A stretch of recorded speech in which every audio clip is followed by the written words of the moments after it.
বিসমিল্লাহির রহমানির রহিম।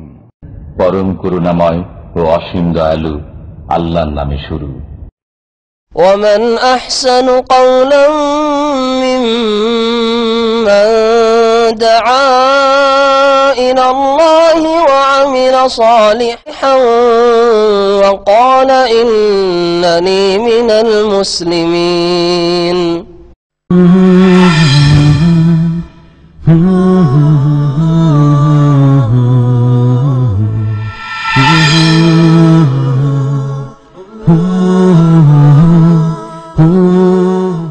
السلام عليكم ورحمة الله وبركاته. إن الحمد لله نحمده ونستعينه ونستغفره ونعوذ بالله من شرور أنفسنا ومن سيئات أعمالنا. من يهده الله فلا مضل له ومن يضلل فلا هادي له وأشهد أن لا إله إلا الله وحده لا شريك له وأشهد أن محمدا عبده ورسوله صلى الله تعالى عليه وعلى آله وصحبه وسلم تسليما كثيرا.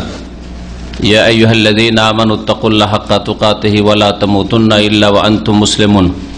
يا أيها الناس اتقوا ربكم الذي خلقكم من نفس واحدة وخلق منها زوجها وبث منهما رجالا كثيرا ونساء واتقوا الله الذي تساءلون به والأرحام إن الله كان عليكم رقيبا. يا أيها الذين آمنوا اتقوا الله وقولوا قولا سديدا يصلح لكم أعمالكم ويغفر لكم ذنوبكم ومن يطع الله ورسوله فقد فاز فوزا عظيما. أما بعد فإن خير الحديث كتاب الله وخير الهدي هدي محمد صلى الله عليه وسلم وشر الأمور محدثاتها وكل محدثة بدعة وكل بدعة ضلالة وكل ضلالة في النار. أعوذ بالله من الشيطان الرجيم. اليوم أكملت لكم دينكم وأتممت عليكم نعمتي ورضيت لكم الإسلام دينا. وقال رسول الله صلى الله عليه وسلم من أحدث في أمرنا هذا ما ليس منه فهو رد. وقال رسول الله صلى الله عليه وسلم من عمل عملا ليس عليه أمرنا فهو رد. সম্মানিত শ্রোতা মণ্ডলী, আল্লাহ পাক রব্বুল আলমিনের যাবতীয় প্রশংসা যে আল্লাহ পাক রব্বুল আলমিন তাঁর দিনকে নাজিল করেছেন প্রিয় নবী মুহাম্মদ রাসূলুল্লাহ সাল্লাল্লাহু আলাইহি সাল্লামের উপর, এবং সেই দিনকে আল্লাহ পাক রব্বুল আলমিন কামিল করেছেন, সেই দিনকে আল্লাহ পাক পূর্ণতা দান করেছেন। দিনে এমন কোনো দিক নেই যেই দিকের দিক নির্দেশনা নেই।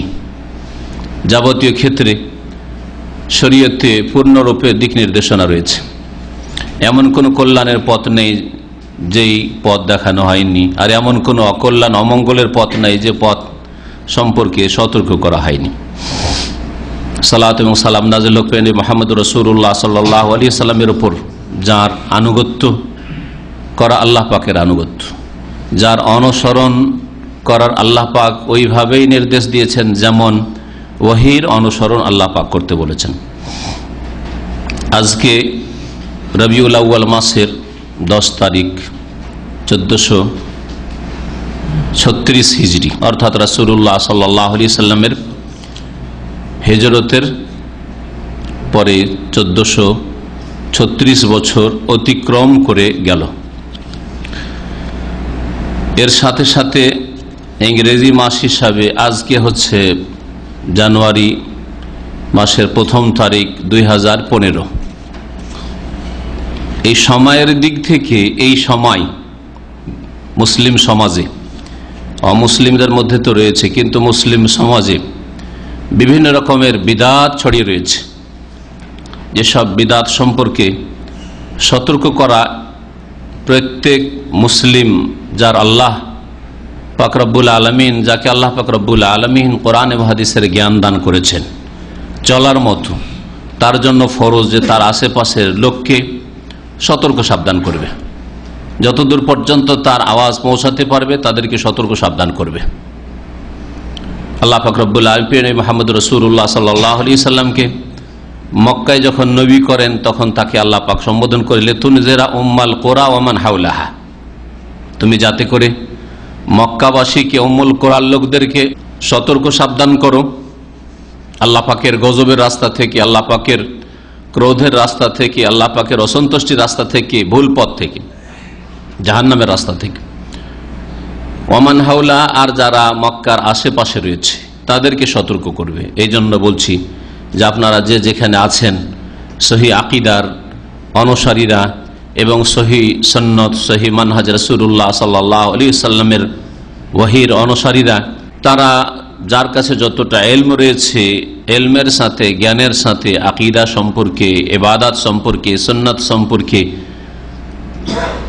আখলাক মামলাত সম্পর্কে, দ্বীনের বিধিবিধান সম্পর্কে যতটা জ্ঞান রয়েছে ততটা পৌঁছাবেন। বাল্লিগু আন্নী ওয়ালাউ আয়া, তোমরা আমার তরফ থেকে পৌঁছে দাও, যদি একটি শরীয়তের বিধান হোক না কেন, সে কোরআন কারীমের আয়াতি হোক অথবা রাসূলুল্লাহ সাল্লাল্লাহু আলাইহি ওয়াসাল্লামের হাদিসে বর্ণিত কোনো বিধান হোক। এই সময় এক তো মানুষের অজ্ঞতার যুগ, আর তারপরে বড় ফিতনার যুগ, অজ্ঞতার সাথে সাথে ফিতনার যুগ, আর তার সাথে সাথে কাফের বিজাতিদের গোলামির যুগ। এই সাথে সাথে জমা হয়েছে এই মৌসুমে কয়েক রকমের বিদাত। ক্রিসমাসের বিদাত 25শে ডিসেম্বর, তারপরে নিউ ইয়ার, নতুন বছর পালন করার আর ধুমধাম করা, আর তাতে যত রকমের পাপ হতে পারে, চরিত্রহীনতা, মদ থেকে আর জেনা ব্যভিচার থেকে শুরু করে, আর অবাধ মেলামেশা থেকে শুরু করে, আর মুসলিমদের কাফের বিজাতিদের অন্ধ অনুকরণ থেকে শুরু করে সমস্ত রকমের পাপ এই সময় বছরের শুরুতে হয়ে থাকে। মানুষ, বিশেষ করে মুসলিম, যদি সত্যি মুসলিম হয় তাহলে তাদের মুহাসাবা করবে, তারা নিজেদের আত্মপর্যালোচনা করবে, হিসাব কষবে যে আমি আমার বিগত যে আয়ুটা আল্লাহ পাক দিয়েছিলেন যে আমার হাত থেকে শেষ হয়ে গেল, নতুন বছর শুরু হইল, আর তারপরে আমাদের নতুন বছরই এটা না। আমাদের নতুন বছর শুরু হয় মুহররমুল হারাম থেকে আর শেষ হয় জিলহজ মাসে গিয়ে। আল্লাহ পাক রব্বুল সূরা তওবাতে এই মাসগুলির কথা উল্লেখ করেছেন আর এই তারিখের কথা উল্লেখ করেছেন, যে সালকে হিজরি সাল বলা হয়। নবী করিম সাল্লাল্লাহু আলাইহি সাল্লামের হিজরত থেকে গণনা শুরু করা হয়েছে। তারপরেও মনে রাখবেন যে হিজরি সালের শুরুতে নতুন বছর উদযাপন করা, নতুন বছরে উৎসব করা অথবা নতুন বছরে অভিনন্দন জানানো ইসলামের কোনো অবকাশ নেই। নবী করিম সাল্লাল্লাহু আলাইহি সাল্লাম, তার সাহাবায়ে কেরাম, খোলাফা রাশেদিন, তাবেইন, তাবা তাবেইন, আইম্মায়ে কেরাম, মুহাদ্দিসিনে কেরাম, ফুকাহায়ে কেরাম, না চার ইমাম আবু হানিফা, শাফি, মালিক, আহমদ রাহিমাহুমুল্লাহ, না মুহাদ্দিসিনদের যেসব আইম্মায়ে কেরাম রয়েছেন, কেউ এসব পালন করতেন না আর জানতেন না যে এইসব বিদাত মুসলিমরা শুরু করবে। মুসলিমরা যেই সময় কমজোর হয়ে গেছে, আল্লাহর দিন পালনে কমজোর হয়ে গেছে, আকিদাই কমজোর হয়ে গেছে, ইবাদতে কমজোর হয়ে গেছে, তখন আল্লাহ পাক দুনিয়াবী শক্তি তো তাদেরকে কমজোর দুর্বল বানিয়ে দিয়েছেন। কাফেরদের গোলামি নিজেরা সাদরে বরণ করে নিয়েছে, গ্রহণ করে নিয়েছে। এই গোলামির যুগে এইসব কাজ শুরু করেছে মুসলিমরা। না হলে একজন মুসলিম কখনো বিজাতিদের সভ্যতা, সংস্কৃতি তারা নিজের জীবনে নিয়ে আসতে পারে না। নিজের সামান্য সময় কাফের বিজাতিদের সংস্কৃতি পালনে লাগাতে পারে না। ইসলাম তাদেরকে সম্মানিত করার জন্য এসছে, লিউযহিরাহু আলাদ দীনি কুল্লি, কিন্তু এরা গোলামি নিজে থেকে সাদরে গ্রহণ করেছে। যখন নিজেরাই গোলামের দিকে হাত বাড়িয়েছে, আল্লাহ পাক গোলামের দিকে আরো বেশি ঠেলে দিয়েছেন এই জাতিকে। তো এই সময় যেসব বিদাত করা হয় সেসব বিদাত তার দিকে ইঙ্গিত করলাম। আর তার সাথে সাথে ধর্মীয় রূপ দিয়ে যে বিদাত করা হয় সেটা হচ্ছে এই রবিউল আউয়াল মাসে 12 রবিউল আউয়ালকে নবী করিম সাল্লাল্লাহু আলাইহি সাল্লামের জন্মদিবস মনে করা, এই দিন নবী সাল্লাল্লাহু আলাইহি সাল্লামের জন্ম হয়েছে ধারণা করা, অথচ এই কথাটি সাব্যস্ত নয়। আর তারপরে এই জন্মদিবস পালন করা, এটাও নবী করিম সাল্লাল্লাহু আলাইহি সাল্লাম না করেছেন, না করতে বলেছেন, আর না তার চার খলিফায়ে রাশেদিন যারা খোলাফা রাশেদিন তারা করেছেন, না করতে বলেছেন, আর না তার 1,24,000-এর বেশি বা তারও বেশি সাহাবায়ে কেরাম তারা করেছেন। না তাবেইনরা করেছেন, না তাবা তাবেইনরা করেছেন, না 4 ইমাম আবু হানিফা, শাফি, মালিক, আহমদ করেছেন। অথচ মুসলিম হয় নিজেকে হানফি বলে দাবি করে। যে কোনো ক্যাটাগরির হানফি হোক না কেন, সে দেওবন্দি হোক, আর বেরেলি হোক, আর তবলিগি হোক, আর জামাতি হোক, আর অন্য কোনো তরিকার হোক, হ্যাঁ, যতগুলি তরিকত রয়েছে সবগুলি হয় হানাফি দাবি করে, অথবা নিজেকে শাফি বলে দাবি করে, অথবা মালিকি বলে দাবি করে, অথবা হাম্বলি বলে দাবি করে, অথবা দাবি করে যে আমরা সরাসরি কোরআন সুন্নাহর অনুসারী, আমরা আহলে হাদিস বা সালাফি। মুসলিমদের কোন আইম্মায়ে কেরাম কেউ করেননি এসব, তারা জানতেন না এসব। তাহলে এইসব স্বর্ণযুগ পার হওয়ার পরে বিদআত শুরু করলো ইসলামের শত্রু মুনাফিকরা, যাদের পূর্বপুরুষ আসলে ইহুদি ছিল, আর তারা ইসলামের ক্ষতি করার জন্য তারা ইসলামে ঢুকেছিল, আর তাদের অন্ধ অনুসরণ করা শুরু করলো, আর সেটাই ধর্ম হয়ে পড়লো। বরং সেটাই নবী করিম সাল্লাল্লাহু আলাইহি ওয়াসাল্লামের ভালোবাসার বাস্তব প্রমাণ তাদের কাছে হয়ে পড়ল। তো এই বিষয়গুলি নিয়ে আমাদের বিগত বছরগুলিতে অনেকগুলি আলোচনা আছে, তবে গত 2-3 বছর থেকে হয়তো এই মিলাদের উপরে আমরা এই মৌসুমে আলোচনা করিনি।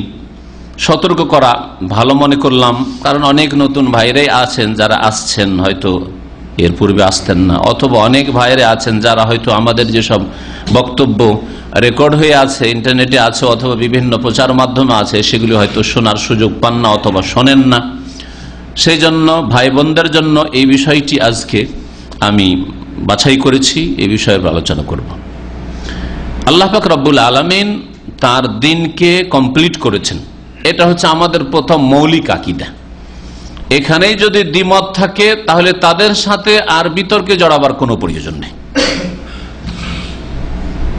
একজন মুসলিম তার জন্য আকীদা রাখা ফরজ যে আল্লাহ পাক তার দিনকে কামেল করেছেন, পূর্ণতা দান করেছেন, এবং এই ঘোষণা আল্লাহ পাক রব্বুল আলামিন প্রিয় নবী মুহাম্মদ রাসূলুল্লাহ সাল্লাল্লাহু আলাইহি সাল্লামের উপর আয়াত নাজিল করে আরাফার ময়দানে, আরাফার দিনে, আবার জুমার দিনে সেইটি নবী করিম সাল্লাল্লাহু আলাইহি সাল্লামের বিদায় হজে জানিয়ে দিয়েছেন মানুষকে, দিন কমপ্লিট করে দেওয়া হয়েছে।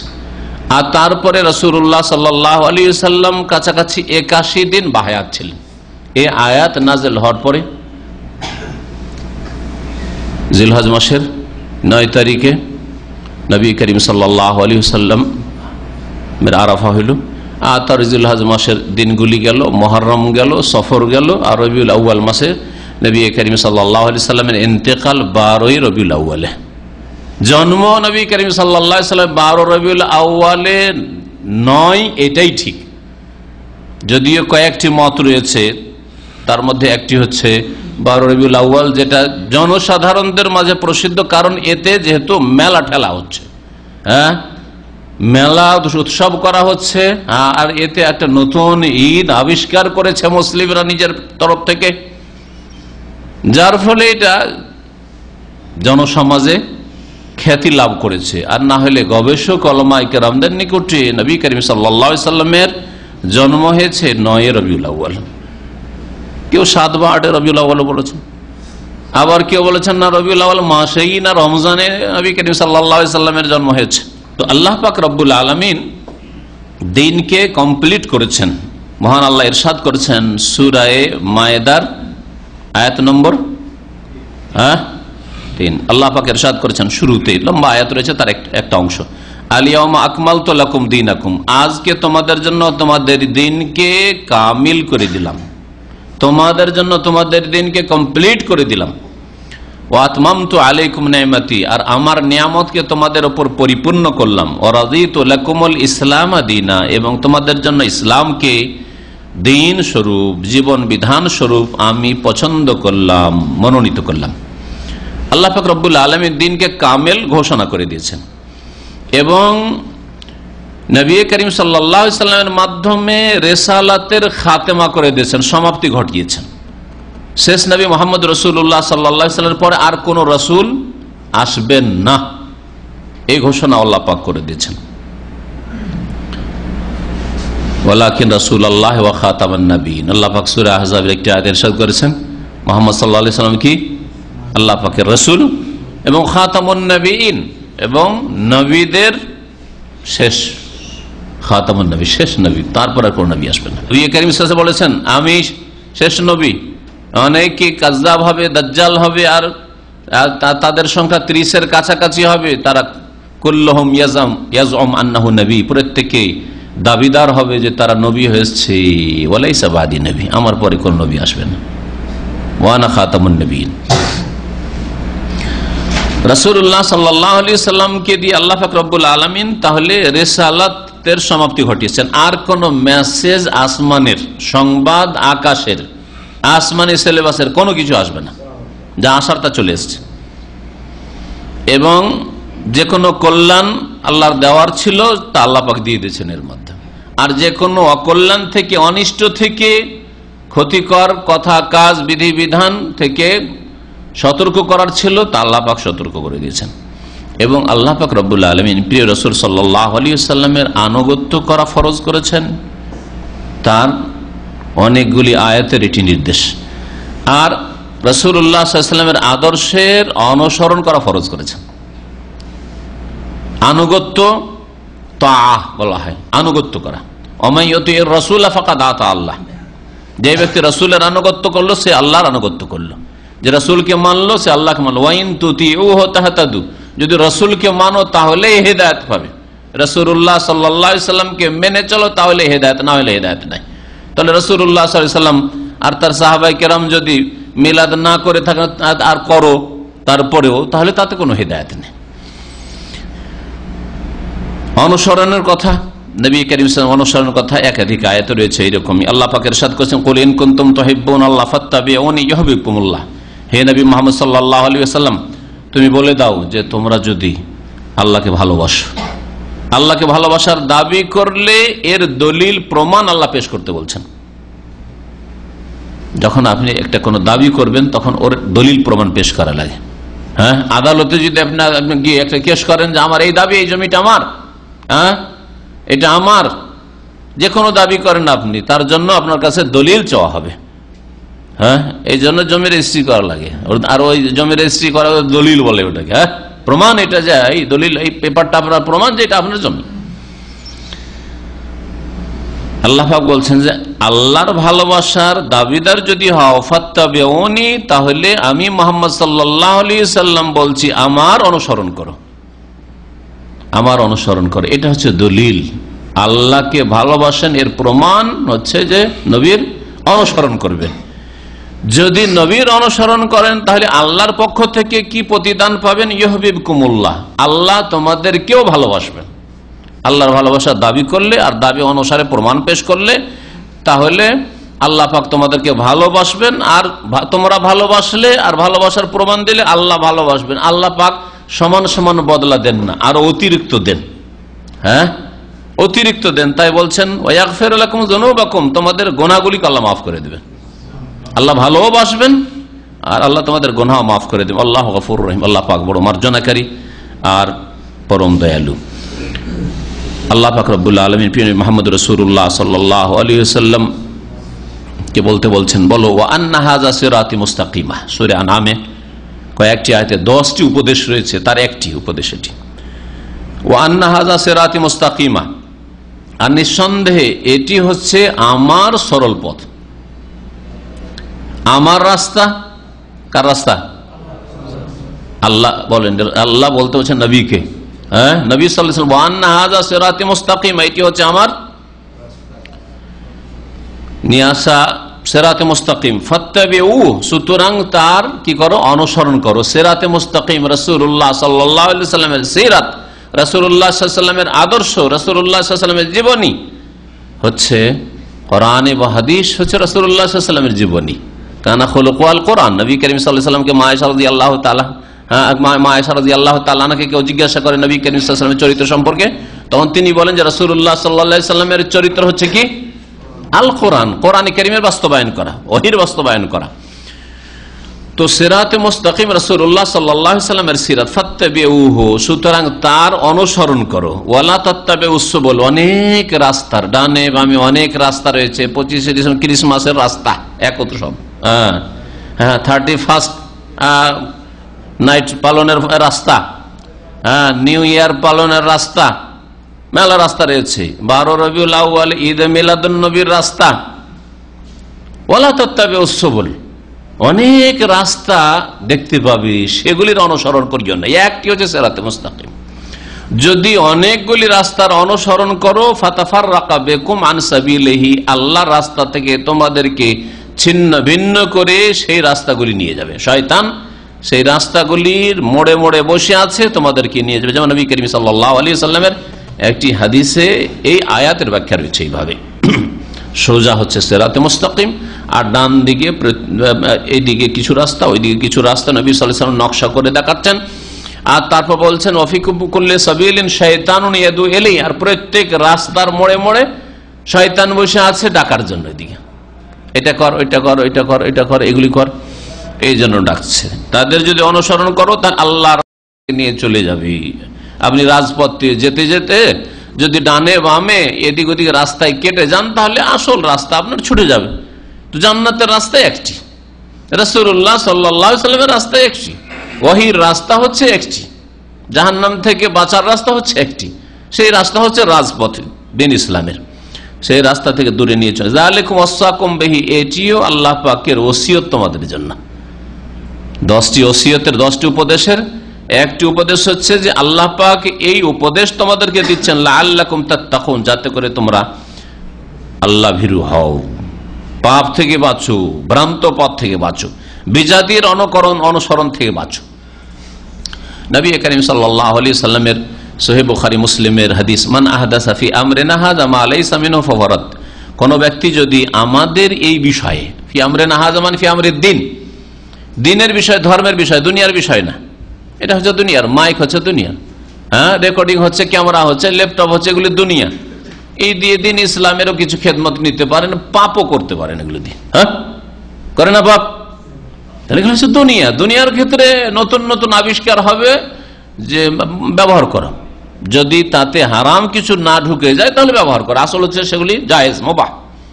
কিন্তু দ্বীনের ক্ষেত্রে আসল হচ্ছে যে প্রুফ থাকতে হবে, প্রমাণ থাকতে হবে, কোরআন এবং হাদিসে প্রমাণ থাকতে হবে, রাসূলুল্লাহ সাল্লাল্লাহু আলাইহি ওয়াসাল্লামের পক্ষ থেকে ইসলাম নিয়ে আসতে হবে যে এই রকম ইবাদত, এই রকমের অনুষ্ঠান, এই রকমের মাহফিল, এই রকমের ঈদ করেছেন। যেমন ঈদুল ফিতর, ঈদুল আজহা প্রমাণ রয়েছে, কিন্তু আপনি যখন ঈদে মিলাদুন নবী করবেন অথবা অন্য কোনো দিন যাপন করবেন, রাত যাপন করবেন, তখন আপনাকে তার প্রমাণ পেশ করতে হবে। কেউ যদি আমাদের ধর্মীয় বিষয়ে নতুন কোনো কিছু আবিষ্কার করে, মা লাইসা মিনহু, যেটা তার অন্তর্ভুক্ত না, ফাহুয়া রাদ, সেটা হচ্ছে প্রত্যাখ্যাত। এই হাদিসটি বুখারী মুসলিমে রয়েছে, আর সহিহ মুসলিমে রয়েছে। এটা তো হলো যারা আবিষ্কার করলো, প্রথমখানে যারা শুরু করলো। আজকালকার আমাদের মুসলিম সমাজের মিলাদি ভাইরা তারা নিজেরা শুরু করে, তাদের বুজুর্গরা শুরু করেছে। তো বুজুর্গরা এক ভাগ করে পেতে আছে, কিন্তু যারা নেকির কাজ শুরু করেছে নেকি পেতে আছে, নেকির কাজ শুরু করবে, নেকির রাস্তা খোলা না, যে নেকির রাস্তা নবী করিম সাল্লাল্লাহু আলাইহি ওয়াসাল্লামের দিনেই ছিল, কিন্তু সেটা হয়তো মরে গেছিল, সেই সুন্নত মরে গেছিল, সেই তরিকা ছিল না, উঠিয়ে দিয়েছিল, চালু করলেন। কিন্তু এই নয় যে আপনি বিদআত হাসানা চালু করবেন। এই জন্য নবী করিম সাল্লাল্লাহু আলাইহি ওয়াসাল্লাম মান সান্না ফি সুন্নাতান হাসানা, ভালো আদর্শ, ভালো সুন্নাত, ভালো বিদআত বলেননি নবী করিম সাল্লাল্লাহু আলাইহি ওয়াসাল্লাম হাদিসে।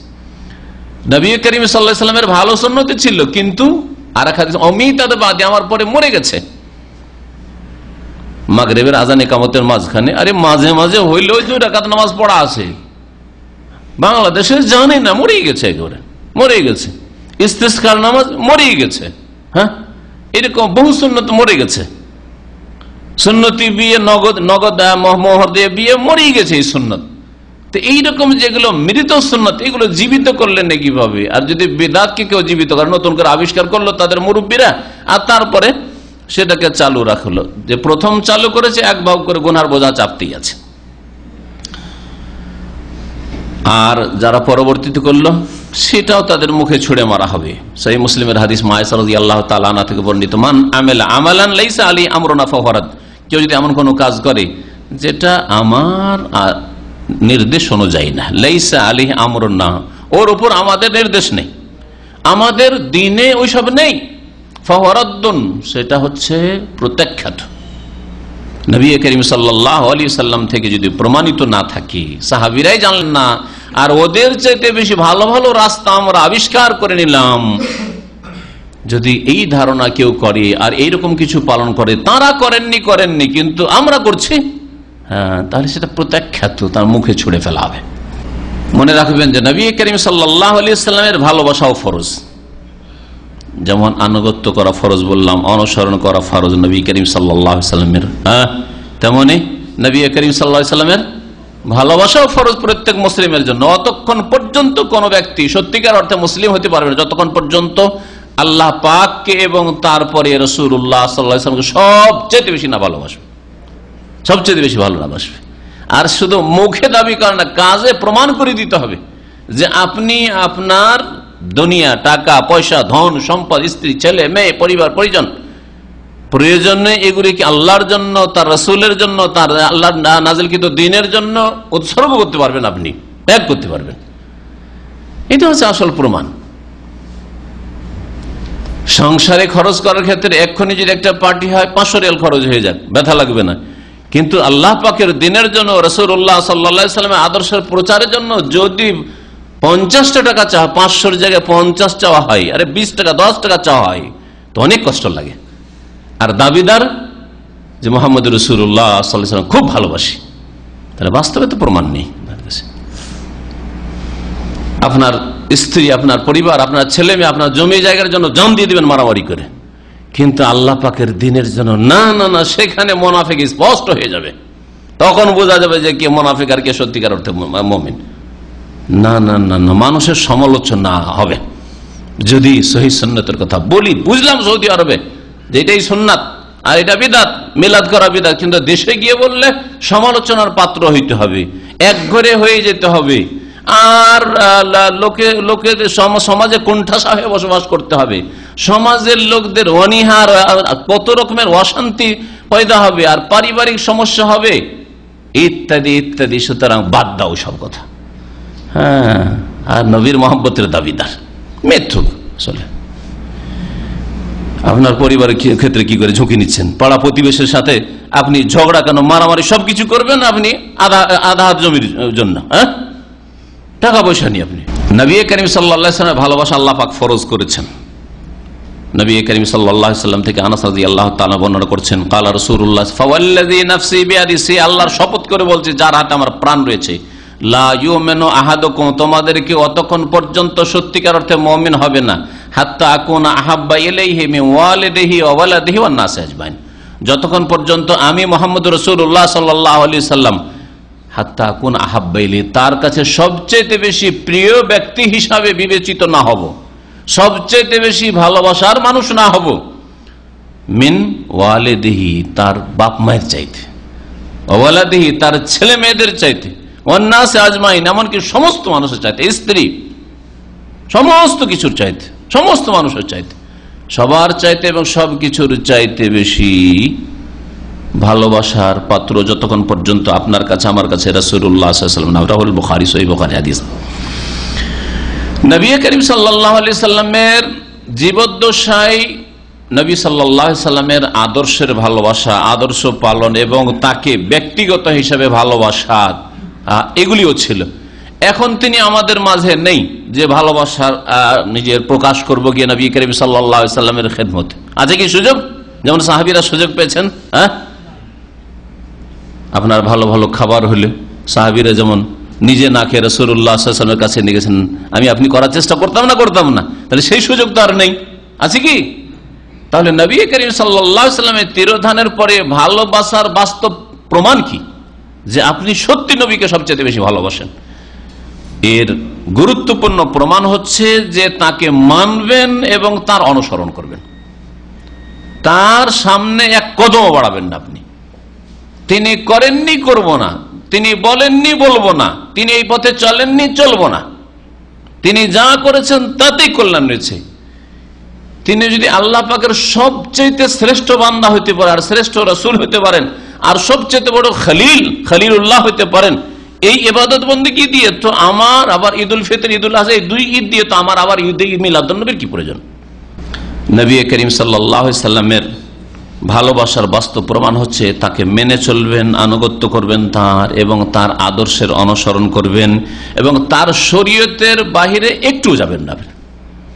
তার নিয়ে আসা শরীয়তের বাইরে একটু যাবেন না আপনি। যেখানে যাচ্ছেন হয়তো অনিচ্ছাকৃত অনেক সময় মেজাজ গরম হয়ে আছে, মনটা খারাপ হয়ে আছে, কি বলতে কি বললাম, কি করতে কি করলাম, সাথে সাথে ফিরে আসেন আপনি। হ্যাঁ, সীমানা পার করে গেছেন, সাথে সাথে বর্ডারের ভিতরে ঢোকেন। যেমন নিজের দেশ থেকে অন্য দেশে যদি বর্ডারের বাইরে চলে যান তাহলে অ্যারেস্ট হবেন, তাড়াতাড়ি ফিরে আসবেন আপনি। জানারা ভুল করে গেছি, বেশি দৌড় দিয়ে যেন খেয়ালই করিনি, বর্ডার পার করে চলে গেছি, ফিরে আসেন আপনি। দুনিয়ার ক্ষেত্রে যেমন সজাগ, ওর চাইতে বেশি সজাগ হইতে হবে নবী করিম সাল্লাল্লাহু আলাইহি সাল্লামের নিয়ে আসা দিন পালনের ক্ষেত্রে, তার আনুগত্যের ক্ষেত্রে আর তার অনুসরণের ক্ষেত্রে। আইম্মাই কেরাম, উলামা ইসলাম, শুরু থেকে আজ পর্যন্ত যারা কোরআন সুন্নাহর উলামা, যারা ওলামায়ে হক, ওলামায়ে দ্বীন, আলেম তিন প্রকার। আজকাল মুশকিল হচ্ছে আমাদের সবাইকে আলেম বলা হয়, আর যার ফলে যদি শিরক বিদআতকারী আলেমের ভুল ধরেন, না না না আলেমদের শ্রদ্ধা করলো না, শিরক বিদআতের প্রচার করছে, ভুল পথে মানুষকে চালিত করছে, তো ভুল ধরেন তাহলে আরে এ তো আলেমের শ্রদ্ধাই নেই, এ তো বেয়াদবি করে, বড় বড় আলেমদের ভুল ধরে, ও আলেমই চিনে নাই, জাহেল। সমস্যা এখানে আসলে আমাদের বিশেষ করে বাংলার সমাজে আলেমই চিনে না, জাহেল মানুষরা। আলেম তিন প্রকার, ভালো করে মনে রাখবেন। আর এটা আমার ভাগ না, বড় বড় আলেমা এই ভাগ করেছেন। হ্যাঁ, এক হচ্ছে উলামায়ে হক বা উলামায়ে রব্বানি, আল্লাহ কোরআন সুন্নাহর আলেম, কোরআন সুন্নাহ ছাড়া কোনো কথা বলে না, আর অনিচ্ছাকৃত ছাড়া ইচ্ছাকৃত কোরআন হাদিসের বিরোধিতা করবে, এটা অসম্ভব কথা তাদের দ্বারা। আইম্মায়ে কেরাম এর বাস্তব প্রমাণ করে। ইমাম শাফিঈ রাহমাতুল্লাহ আলাইহি শত শত ফতোয়া ইরাকে দিয়েছিলেন, আর তারপরে মিশরে যখন গেলেন ওখানে বহু নতুন নতুন সহিহ হাদিস পেলেন, যেটা ইরাকে পাননি। হাজার হাজার মাসাইল থেকে ফিরে আসলেন, তাকে একটু লজ্জা লাগেনি যে আমি হাজার হাজার মাসালা থেকে ফিরে আসছি, এত বড় ইমাম, তো আমার মান সম্মান কোথায় যাবে, কি হবে না হবে, ওইসব কোনো চিন্তা করেন না। হ্যাঁ, এইরকম আলেমদের যেন অনুসারী সত্যিকার অর্থে, যে আমার ভুল স্বীকার করতে কোনো অসুবিধা নেই, আর কোরআন সুন্নাহ মোতাবেক আমি জেনে বুঝে কোরআন বিরোধী, হাদিস বিরোধী আর সাহাবায়ে কেরাম সালাফে সালেহিনের তরিকা বিরোধী কোনো ফতোয়া দেব আর কোনো পদক্ষেপ ওঠাবো আর মুখ খুলবে, এটা হইতে পারে না। এটা হচ্ছে উলামায়ে হক বা উলামায়ে রব্বানি, উলামায়ে হাক্কানি যাই বলবেন আপনি। আর দ্বিতীয় হচ্ছে উলামায়ে বিদআত, উলামায়ে সু, মন্দ আলেম, বিদআতপন্থী আলেম, যারা শিরকের প্রচার করে আর বিদআতের প্রচার করে, অথবা বড় বড় শিরকের প্রচার না করলেও বহু বিদআতের প্রচার করে। এক শ্রেণীর লোকের আজকাল একটু নতুন নতুন নিয়ে এসছে এই মিলাদুন নবীর ক্ষেত্রে। আমরা ঈদে মিলাদুন নবী করি না, আমরা সিরাতুন নবী মাহফিল করছি। কাজ ওটাই করছে, লেভেলটা চেঞ্জ করে দেওয়া হয়েছে যাতে লোকেরা সাদরে গ্রহণ করে নেয়। খবর আছে আপনাদের কাছে?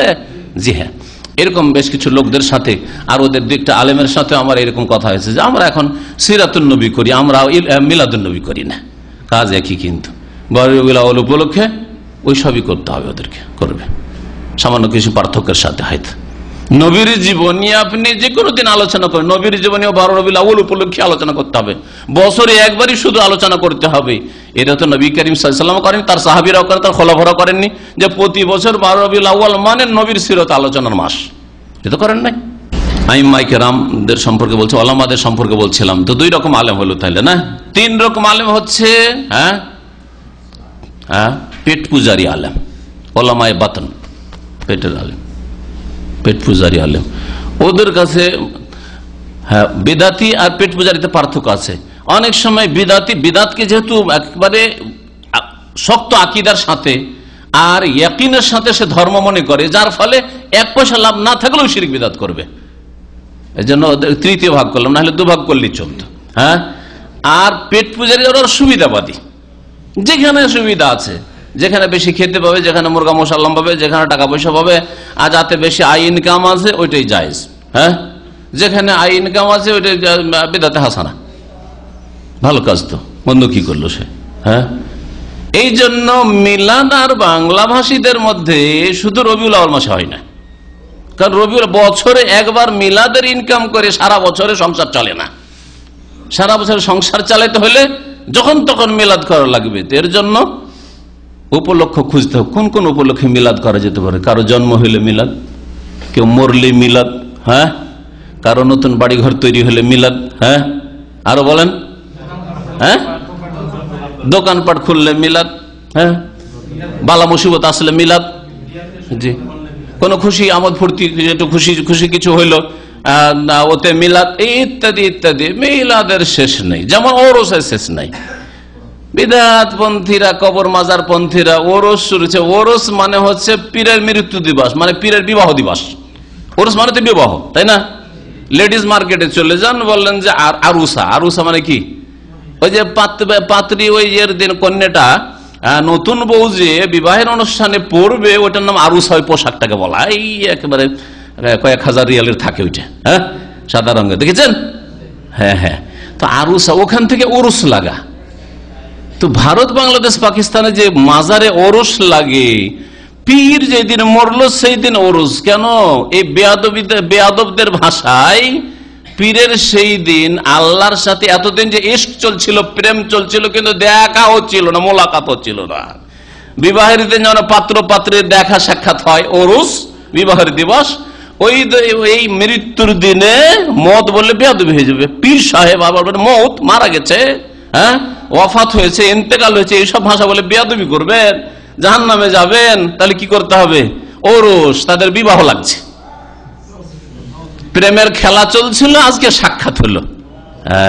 আউযু বিল্লাহ, ওমা কাদারুল্লাহ হাক্কা কাদরিহি। এই বেয়াদবরা যথাযথ আল্লাহর মর্যাদা চিনলো না, জানলো না, মানলো না, পালন করলো না, আদায় করলো না।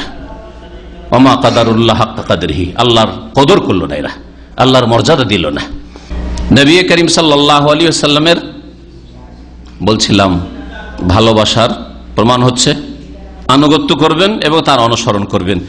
উলামায়ে কেরামরা শুরু থেকে আজ পর্যন্ত যারা উলামায়ে হক, পেট পূজারি আলেম নয়, বিদাতি আলেম না, যাদের ধর্মকর্মে বিদাত করা, অন্তর বাঁকা না, কোরআন সুন্নাহ সামনে রেখে যারা দ্বীনের দিক নির্দেশনা দেন, তারা শুরু থেকে সতর্ক করেছেন যে এই মিলাদুন নবী, জন্মবার্ষিকী পালন করা রাসূলুল্লাহ সাল্লাল্লাহু আলাইহি ওয়াসাল্লামের না, রাসূলুল্লাহ সাল্লাল্লাহু আলাইহি ওয়াসাল্লাম থেকে প্রমাণিত না, তার খোলাফায়ে রাশিদিন থেকে না, সাহাবায়ে কেরাম থেকে না, চার ইমাম থেকে। সুতরাং এটি হচ্ছে বিদআতুন মুহদাসা, বিদআত। এইরকম যদি বিদআত পালন করেন, তার মানে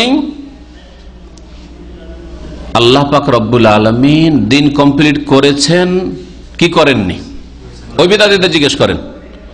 হয় তারা উত্তর দেবেন না, আল্লাহ দিন কমপ্লিট করেননি, কিছু কিছু ঘাটতি ছিল, সেটা আমরা এই মিলাদের মাধ্যমে 3 ঈদ ছিল, 2 ঈদ আল্লাহ দিয়েছিলেন, একটা ঈদের ঘাটতি ছিল, আর একটা ঈদ বাড়াইলাম। আর যদি বলেন না না না, কোরআনে যখন আল্লাহ বলেছেন আলিয়ামা আকমালতু লাকুম, দিন কমপ্লিট করা হয়েছে, হ্যাঁ, পূর্ণ করে দেওয়া হয়েছে, তাহলে দিন কমপ্লিট হয়ে গেছে, তাহলে কি করলো তারা? তাহলে রাসূলুল্লাহ সাল্লাল্লাহু আলাইহি সাল্লামের উপর মিথ্যা অপবাদ দিল, তহমত দিল যে ইয়া রাসূলুল্লাহ, দিন তো আল্লাহ কমপ্লিট করেছেন, কিন্তু আপনি তো কমপ্লিট করে আমাদেরকে পৌঁছাননি। কারণ দিনে তো ঈদুল ফিতর, ঈদুল আজহার, ঈদ মিলাদুন নবী, তাবিদ ঈদ মিলাদুন নবী দেন নাই। তাহলে রাসূলুল্লাহ সাল্লাল্লাহু আলাইহি সাল্লামের উপর মিথ্যা অপবাদ দিল। তাহলে বিদআতপন্থী মিলাদিরা হয় আল্লাহর ওপর তহমত লাগিয়েছে যে দিন আল্লাহ কমপ্লিট করেন নাই, কোরআনকে অস্বীকার করেছে, আকমালতু লাকুম দীনাকুম আয়াতকে অস্বীকার করে, কোরআনের আয়াত অস্বীকার করলে তাদের হুকুম কি হয়, দশা কি হয় দুনিয়া আখিরাতে, তা আপনারা বুঝুন। আর যদি বলেন না দিন আল্লাহ কমপ্লিট করেছেন, তাহলে দিন কমপ্লিট তো রাসূল দিয়ে করবেন, তো রাসূলুল্লাহ সাল্লাল্লাহু আলাইহি ওয়াসাল্লাম তাহলে আমাদের পর্যন্ত পৌঁছাননি, দেননি, জানাননি। তার মানে রাসূলুল্লাহ সাল্লাল্লাহু আলাইহি ওয়াসাল্লামকে আল্লাহ বলছে বাল্লিগ মা উনজিলা ইলাইক, হে নবী যা নাযিল হচ্ছে তা পৌঁছাও। আর তিনি পৌঁছাননি, সেই জন্য নবী সাল্লাল্লাহু আলাইহি ওয়াসাল্লামের সাহাবায়ে কেরামরা, খোলাফায়ে রাশিদিন জানতেও পারেননি মিলাদের কথা, আর এই মিলাদ পালন করা তারা করেনও নাই। তাহলে রাসূল সাল্লাল্লাহু আলাইহি ওয়াসাল্লামের উপর মিথ্যা অপবাদ দিল এরা। এই বিদআত কখন শুরু হয়েছে শোনেন। এই বিদআত প্রথম কায়রোতে, মিশরের রাজধানী কায়রোতে শুরু করেছে ওবাইদি শিয়াদের চরমপন্থী একটি দল, ফিরকা। এরা বেশ কিছুদিন তারা ক্ষমতা দখল করেছিল মিশরের। 4th শতাব্দীতে প্রথমে এরা শুরু করে, 4th শতাব্দীতে এরা শুরু করে। এরা আসলে ওবায়দুল্লাহ ইবনে মামুন আল কাদ্দাহ নামে ইহুদি, ওদের বংশের। কিন্তু ওবাইদি বললে তো লোকেরা চেনে নেবে যে এরা তো ওই ওবাইদি রে, ওই ইহুদির সন্তান। তখন এরা একটা উপাধি নিজেরা নিজেদের ওপর ফিট করলো, কি আমরা হচ্ছি ফাতেমি। ফাতেমা রাদিয়াল্লাহু তাআলার সাথে এইরকম নাম, চমৎকার নাম যদি কেউ নিতে লেভেল নিতে পারে তাহলে তো একটা বড় সার্টিফিকেট। রাসূলুল্লাহ সাল্লাল্লাহু আলাইহি ওয়াসাল্লামের মেয়ে ফাতেমা, তার বংশের, তার সাথে সম্পর্ক এদের। ফাতেমা রাদিয়াল্লাহু তাআলা আনহার সাথে এদের কোনো সম্পর্ক ছিল না। এরা হচ্ছে ওবাইদি। ওয়ালা সিলাত লাহুম বিফাতিমা রাদিয়াল্লাহু আনহা, ফাতেমা রাদিয়াল্লাহু তাআলা আনহার সাথে তাদের কোনো সম্পর্ক ছিল না। এরা ছিল আসলে বেদিন, বিধর্মী, ইসলামের শত্রু, জানাদেকা, যারা ইসলাম প্রকাশের ভান করেছিল। এরা মুসলিম ছিল না, এরা মুসলিম ছিল না। এরা 6টি মিলাদ চালু করে, একটি না 6টি মিলাদ প্রথম চালু করে। মিলাদুন নবী, আর তার সাথে আলীর, ফাতেমার, হাসান, হোসেন, আর বর্তমান যে শাসক থাকবে তাদের, খলিফা থাকবে এদের, এই ইহুদি রাফেজিদের, ওবাইদিদের। এই 6টি মিলাদ চালু করেছিল। তারপরে একজন মাঝখানে আমির এসেছিলেন, ইবনে আমিরুল জুয়ুশ, তিনি এটাকে ক্যান্সেল করেছিলেন। তারপর আবার আরেকজন আল আমির বিআহকামিল্লাহ, এই উপাধি তারা, এইসব ভালো ভালো উপাধি তারা নিজের জন্য ধারণ করত। এর 524 হিজরিতে এই মিলাদ চালু করে। সবগুলি কিন্তু রাফেজি আর ওই শিয়া ইহুদিদের সন্তান, এদের মাধ্যমে হচ্ছে। কিন্তু সুন্নিরা এতদিন পর্যন্ত জানে না। প্রথম ইরাকে সুন্নি বিদাতি শুরু করে, এতদিন তো শিয়া বিদাতিদের ঘরে ছিল মিলাদ। আর সেই যুগের ওলামায়ে কেরামরা সকলে এর নিন্দা করেন আর এর বিরোধিতা করেন। কিন্তু শাসক গোষ্ঠী কিছু করতে চাইলে, বুঝতেই পারছেন, শাসক গোষ্ঠী যদি কোনো বাতিলকে চালু করতে চায় তাহলে সেটাই জনপ্রিয়তা লাভ করে, কারণ তাদের দলে আছে, তাদের কাছে পয়সা আছে, তাদের কাছে বল আছে, ক্ষমতা আছে, সুতরাং যা ইচ্ছা তাই তারা করে নিতে পারে। এই করেছে। প্রথম শুরু হয় ইরাকের একটি শহর আরবিল শহর। এখানে মুজাফফর আবু সাইদ কুকবুরি এই 7ম শতাব্দীতে, তাহলে 4র্থ শতাব্দীতে শিয়ারা শুরু করলো, 5ম, 6ষ্ঠ, 7ম, তাহলে কত বছর পর? প্রায় 300 বছর পরে সুন্নিদের ঘরে, সুন্নি বিদাতিদের ঘরে শুরু হচ্ছে। আর সুন্নিদের অনেক ফিরকা আছে যারা এদের কাছাকাছি চলে গেছে, এই রাফেজিদের কাছাকাছি চলে গেছে, যেমন বেরেলভিরা, আর যেমন আপনার যেসব চরমপন্থী যারা বড় বড় শিরক করে, আটরসি, মাইজ ভান্ডারি, তারপরে আপনার দেওয়ান বাগি, কাদিয়ানি, তো তারা আলাদা অন্য আর এক পথে গেছে। কিন্তু এইগুলিও তারা তাদের আকিদা এবং এবাদতে, তাদের শিরকিয়াতে আর শিয়াদের শিরকিয়াতে কোনো পার্থক্য তেমন নাই, শুধু ধরনের পার্থক্য থাকতে পারে, কিন্তু একই রকম প্রায় আকিদাগুলি রয়েছে। হচ্ছে মিলাদের ইতিহাস। তাহলে 4র্থ শতাব্দী পর্যন্ত সমস্ত আইম্মা কেরামদের যুগ শেষ হয়ে গেছে। সাহাবা কেরামদের যুগ গেল, যুগ গেল, তাবা তাবেনের যুগ গেল, 4 ইমামের যুগ গেল, আইম্মা মুহাদ্দিসিন, ইমাম বুখারী, মুসলিম, আবু দাউদ, নাসাই, তিরমিজি, ইবনে মাজাহ, এদের যুগ সব চলে গেল। তারপরে মিলাদ শুরু হয়। স্বর্ণ যুগে ছিলই না এর গন্ধ পর্যন্ত। যদি কেউ মিলাদ বার্ষিকী পালন করা, নবী করিম সাল্লাল্লাহু আলাইহি সাল্লামের জন্মদিবস পালন করাকে মনে করে যে এটা ভালো কাজ, যেমন অনেকে ধোঁকা খেয়ে যায়। যদিও এই সংশয়ের উত্তর আমি 1-2 বছর আগে একটা আলোচনা আছে, মিলাদের যুক্তি ও খণ্ডন একটা আলোচনা রয়েছে আমার, মিলাদের বিদাতিদের যে যুক্তিগুলি রয়েছে আর তার খণ্ডন আলোচনা করা হয়েছে। যদি কেউ ওই সংশয় সৃষ্টি করে যে এতে তো তারা মহব্বত পেশ করছে, তারপরে সারা বছর হয়তো স্মরণ করতে পারছে না, নবী করিম সাল্লাল্লাহু আলাইহি ওয়াসাল্লামকে স্মরণ করছে, একটু নবীর সাথে মহব্বত প্রকাশ করছে ইত্যাদি। আল্লাহ পাক রব্বুল আলামিন কোন ক্ষেত্রে দ্বন্দ্ব হলে ফিরে আসতে বলেছেন, কোন দিকে, সেদিকে ফিরে আসতে হবে। আল্লাহ পাক ইরশাদ করেছেন সূরা নিসার একটি আয়াতে, ইয়া আইয়ুহাল্লাযীনা আমানু আতিউল্লাহ ওয়া আতিউর রাসূলা ওয়া উলিল আমরি মিনকুম ফাইন তানাযাতু ফি শাইইন ফারুদ্দুহু ইলাল্লাহি ওয়া রাসূল। হে মুমিনরা, আতিউল্লাহ, আল্লাহর আনুগত্য করো, আল্লাহকে মানো, রাসূলকে মানো, ওয়া উলিল আমরি মিনকুম, আর তোমাদের ওলামা এবং শাসকদেরকে মানো। উলিল আমর হচ্ছে 2 রকমের। উলিল আমর দ্বীনের, উলিল আমর হচ্ছে ওলামায়ে কেরাম, ওলামায়ে হক, কোরআন সুন্নাহর আলেমরা। আর দুনিয়ার ক্ষেত্রে, দুনিয়ার যেহেতু নেতৃত্বের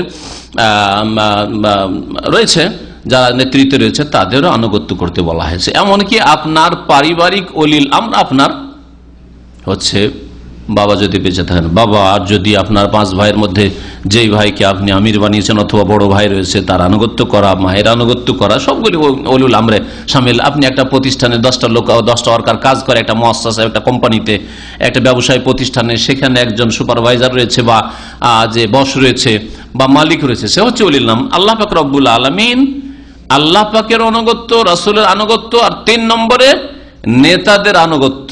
ধর্মের ক্ষেত্রে উলামায়ে কেরামের নেতা, দুনিয়ার ক্ষেত্রে শাসক গোষ্ঠীর আনুগত্য করতে বলেছেন। তারপরে আল্লাহ পাক ভালো করে জানেন যে আনুগত্য করতে গিয়ে দ্বন্দ্ব হবে, ভিন্ন ভিন্ন মত পোষণ করতে পারে, ইখতিলাফ হতে পারে। তাহলে এই ঝগড়া দ্বন্দ্বের সমাধান কি? আল্লাহ বলছেন ফাইন তানাজাতু ফি শাইইন, কোন বিষয়ে যদি তোমাদের দ্বন্দ্ব শুরু হয়, কোরআন সুন্নাহ আলেমদের মধ্যে আবশ্যক কোনো মাসালায় ইখতিলাফ, অথবা একদল আলেম বলছে যে মিলাদ হচ্ছে সুন্নাত, আর একদল যাদেরকে আলেম বলছেন আমাদের সমাজে, যেহেতু সবগুলি আলেম, তো ওরা বলছে যে না, মিলাদ হচ্ছে সুন্নাত, মুস্তাহাব কাজ, নবীর ভালোবাসা পেশ করছেন, তো কেন এটা খারাপ কাজ হবে, মন্দ কাজ কিসের আবার? যদি এই ফাইন তানাজাতু ফি শাইইন, অথবা শাসক গোষ্ঠীর মধ্যে যদি দ্বন্দ্ব দেখা যায় যে এই শাসন ক্ষমতায় থাকবে কে, ও বলছে আমি নেবো, বলছে আমি নেব, ইত্যাদি, অথবা যে কোনো বিষয় যদি ঝগড়া হোক, পারিবারিক কোনো সমস্যা হোক, ফারুদ্দুহু ইলাল্লাহি ওয়া রাসূল, তোমরা এই সমস্যার সমাধান ফিরিয়ে দাও আল্লাহর দিকে এবং রাসূলের দিকে। ঝগড়া মেটাবার জন্য, দ্বন্দ্বের নিরসনের জন্য, মতবিরোধ দূর করার জন্য, মিলাদ সুন্নত না বিদাত এটা জানার জন্য, এর চূড়ান্ত সিদ্ধান্তের জন্য একমাত্র আল্লাহর কাছে ফিরে আসতে হবে, অর্থাৎ কোরআনে কারীম। অথবা যদি কোরআনে কারীমে না পান সমাধান, তাহলে রাসূলুল্লাহ সাল্লাল্লাহু আলাইহি সাল্লামের হাদিস, সুন্নাত, আদর্শের দিকে ফিরে আসতে হবে। আর কোন আলেমের কাছে ফিরে যাবে না যে ছোট দুই আলেম ইখতিলাফ করে যে বড় আলেমের কাছে চলে, ওখানে ইখতিলাফ হইতে পারে না, ওর কথা আমরা মানবো না, সে বলতে 3 জানে তো আমিও জানি, নাও মানতে পারে। এই জন্য সমাধান হচ্ছে ওহী। সমাধান কি? ওহী, কোরআন এবং সুন্নাহ বা হাদিস। আল্লাহ পাক রব্বুল আলামিন আরেকটি আয়াতে ইরশাদ করেছেন সূরা শুরা, মাখতালাফতুম ফীহি মিন শাই, তোমরা যে কোনো বিষয়ে মতবিরোধ করো, যে কোনো বিষয়ে মতবিরোধ হোক না কেন, ফাহুকমুহু ইলাল্লাহ, তার চূড়ান্ত ফয়সালা কার কাছে? আল্লাহর কাছে রয়েছে। আর আল্লাহ পাকের ওহী কোরআনে কারীম, আল্লাহ পাকের ওহী হচ্ছে রাসূলুল্লাহ সাল্লাল্লাহু আলাইহি ওয়াসাল্লাম হাদিস। কোরআন এবং হাদিসের দিকে ফিরিয়ে দিলে, কোরআন এবং হাদিস যার উপর নাযিল হয়েছে তিনিও বলেন রাসূলুল্লাহ সাল্লাল্লাহু আলাইহি ওয়াসাল্লাম, এবং যারা সরাসরি নবী করিম সাল্লাল্লাহু আলাইহি ওয়াসাল্লাম থেকে শিক্ষা লাভ করেছেন, তারাও এই মিলাদুন নবীর কথা জানতেন না। তাহলে সমাধান আমাদের কাছে স্পষ্ট যে দিন ইসলামে নবী করিম সাল্লাল্লাহু আলাইহি ওয়াসাল্লামের জন্মবার্ষিকী পালন করার নেই। আর নবীর জন্মবার্ষিকী যদি পালন করা না থাকে, তাহলে আপনার বাপের কি করে থাকতে পারে, আপনার নেতার কি করে থাকতে পারে, আপনার শাসকের কি করে থাকতে পারে, আর আপনার ছেলে মেয়েরই কি করে থাকতে পারে, আপনার স্ত্রী কি করে থাকতে পারে, আর বোনকে বলছে আপনার স্বামীরই কি করে থাকতে পারে। কারো জন্মবার্ষিকী পালন করা ইসলামে নেই। ইসলামে যদি জন্মবার্ষিকী পালন করা খুব সওয়াবের কাজ হইতো, তো প্রিয় নবী মুহাম্মদ রাসূলুল্লাহ সাল্লাল্লাহু আলাইহি সাল্লামকে আল্লাহ পাক একাধিক আয়াতে বলেছেন যে হে নবী, নবীকে বলা হয়েছে আর আমাদেরকে বলা হয়েছে যে তোমরা ইব্রাহিম আলাইহিস সালাম খলিলুল্লাহর মিল্লাতের অনুসরণ করো। তো ইব্রাহিম খলিলুল্লাহ জন্মবার্ষিকী খুঁজে বেড়াইতেন, যে ইব্রাহিম খলিলুল্লাহর জন্মবার্ষিকী পালন করে মিলাদ করব, তাই করে দিয়ে যেতেন, আমাদের স্পষ্ট দলিল হয়ে যেত। নবী করিম সাল্লাল্লাহু আলাইহি ওয়াসাল্লামকে অস্পষ্ট করে রেখে দিয়ে চলে গেছেন আমাদের জন্য, দিনকে স্পষ্ট করেছেন, অস্পষ্ট রেখে দিয়ে চলে গেছে। চিন্তা করুন একটু দেখি, স্পষ্ট করে দিয়েছে লাইলুহা কানাহারিহা, দিন রাত উজ্জ্বল করে, সমান উজ্জ্বল করে দিয়ে চলে গেছেন। লা ইয়াযীগু আনহা ইল্লা হালিক। এই দিন ইসলাম থেকে একমাত্র যার ভাগ্যে ধ্বংস লেখা আছে, যে হচ্ছে বদনসিব, যে হচ্ছে হতভাগা, যার ভাগ্যে জাহান্নামী লেখা আছে, সেই ধ্বংস হইতে পারে। আল্লাহ পাক রব্বুল আলামিন আমাদেরকে হেদায়েতের পথে অটলতা দান করেন। রাসূলুল্লাহ সাল্লাল্লাহু আলাইহি ওয়াসাল্লামের স্মরণের যে যুক্তি পেশ করা হয় যে রাসূলুল্লাহ সাল্লাল্লাহু আলাইহি ওয়াসাল্লামকে আমরা এমনি গুনাহগার মানুষ, আজকাল দিন থেকে অনেক সরে আছি, আর আমাদের মোল্লাদের দলিল এটা যে আমাদের সাধারণ জনসাধারণ এমনি তো আল্লাহকে স্মরণ করে না, রাসূলকে স্মরণ করে না, তো বছরে একটা দিনই আমরা স্মরণ করলাম সবাইকে নিয়ে একসাথে। এই যুক্তি তো নবী করিম সাল্লাল্লাহু আলাইহি ওয়াসাল্লাম দিন নিয়ে এসেছেন, এমন একটা দিন যেই দিনটা কিয়ামত পর্যন্ত সকলের জন্য প্রযোজ্য, সকল ব্যক্তির জন্য, সকল স্থানের জন্য, আর সকল সময়কালের জন্য দিন ইসলাম। সুতরাং এই যুক্তি যদি যুক্তিসঙ্গত হতো তাহলে নবী করিম সাল্লাল্লাহু আলাইহি ওয়াসাল্লাম ওই রকম রাস্তা খুলে দিয়ে যেতেন না, ওর চাইতে উত্তম রাস্তা খুলে দিয়ে গেছেন। সেটা হচ্ছে রাসূলুল্লাহ সাল্লাল্লাহু আলাইহি সাল্লামকে যাতে করে সব সময় আমরা মনে রাখতে পারি, বছরে একবার নাই, রাসূলুল্লাহ সাল্লাল্লাহু আলাইহি সাল্লামকে সব সময় দিনে অনেকবার, একবার না অনেকবার আপনি মনে করেন। এর সুবন্দোবস্ত আল্লাহ পাক রব্বুল আলামিন করে দিয়েছেন আমাদের ইবাদত বন্দেগীর মাধ্যমে। 5 ওয়াক্ত নামাজের দিকে একটু চিন্তা করুন। 5 ওয়াক্ত নামাজে আজান হচ্ছে, 5টা আজান হচ্ছে না? 5টা আজানে আশহাদু আল্লা ইলাহা ইল্লাল্লাহ ওয়া আশহাদু আন্না মুহাম্মাদুর রাসূলুল্লাহ হচ্ছে না? হচ্ছে না? আল্লাহ পাকের কথা যেমনই স্মরণ করছেন, তারপরে পরেই মুহাম্মদ সাল্লাল্লাহু আলাইহি ওয়াসাল্লামের রিসালাতের স্বীকৃতি দান করছেন, ঘোষণা করছেন। আর একজন মুয়াজ্জিন ঘোষণা করছেন যাতে করে শুধু মুয়াজ্জিন বলবে আর আপনার চুপ থাকবেন না, আপনারও ঐক্য পোষণ করেন আর আপনার একমত হন। সেজন্য বলা হচ্ছে ফাকুলু মিসলা মা ইয়াকুলুল মুয়াজ্জিন, মুয়াজ্জিন যেমন বলে ওই রকম মুয়াজ্জিনের আজানে তোমরাও জবাব দাও। প্রত্যেক মুসলিম যে সুন্নতের অনুসারী আজানের জবাব বলছে আশহাদু আন্না মুহাম্মাদুর রাসূলুল্লাহ, বলছে না? বলছে না? তাহলে আজানের স্মরণ করলাম, তারপরে একটু পরে একামত হলো, একামতে স্মরণ করলাম, করছি না? করছি না? একামতে আবার আশহাদু আল্লা ইলাহা ইল্লাল্লাহ আশহাদু আন্না মুহাম্মাদুর রাসূলুল্লাহ, আশহাদু আন্না মুহাম্মাদুর রাসূলুল্লাহ আবার বলছে, ঠিক না? তারপরে খুতবাত, যে কোনো খুতবা, আর বিশেষ করে জুমার খুতবা, সপ্তাহে একটা খুতবা তো হচ্ছেই। এছাড়াও যে কোনো দিনের খুতবা, নবী করিম সাল্লাল্লাহু আলাইহি ওয়াসাল্লাম যে সুন্নতি খুতবা শুরু হলে, বিয়ে পড়াইলে ওই খুতবা, আর ইসলামিক আলোচনা করলে ওই সুন্নতি খুতবা আছে না? নেই খুতবাতে আশহাদু আল্লা ইলাহা ইল্লাল্লাহু ওয়াহদাহু লা শারীকা লাহু ওয়া আশহাদু আন্না মুহাম্মাদান আবদুহু ওয়া রাসূলুহু আছে না? নেই? তাই না? খুতবাতে স্মরণ করে রাসূলুল্লাহ সাল্লাল্লাহু আলাইহি ওয়াসাল্লামকে। নামাজ শুরু হলো, আর নামাজ ফরজ হোক আর বেতর হোক আর সুন্নাত হোক আর মুস্তাহাব নফল হোক, তাহাজ্জুদ হোক, সালাতুদ দুহা হোক, ইশরাক হোক, যে কোনো নামাজ হোক না কেন, এমন কোন নামাজ নেই যে তাশাহুদে বলেন আশহাদু আল্লা ইলাহা ইল্লাল্লাহু ওয়া আশহাদু আন্না মুহাম্মাদান আবদুহু ওয়া রাসূলুহু নাই কি? তাহলে কতবার স্মরণ করছি, এগুলি এক একটা করে হিসাব লাগান তো। একজন মুসলিম যে 5 ওয়াক্ত নামাজ পড়ে, তার সাথে সুন্নত নামাজগুলি পড়ে, মুস্তাহাব নামাজ পড়ে, তাহলে কতবার রাসূলুল্লাহ সাল্লাল্লাহু আলাইহি ওয়াসাল্লামকে স্মরণ করছে, আজানের জবাব দেয়, একামত বলে, তাহলে চিন্তা কতবার স্মরণ করছে। শুধু তাই নয়, উযু করার পরে দোয়া কি? আশহাদু আল্লা ইলাহা ইল্লাল্লাহ ওয়া আশহাদু আন্না মুহাম্মাদান, এইখানে মুহাম্মদ সাল্লাল্লাহু আলাইহি ওয়াসাল্লামকে স্মরণ করলেন।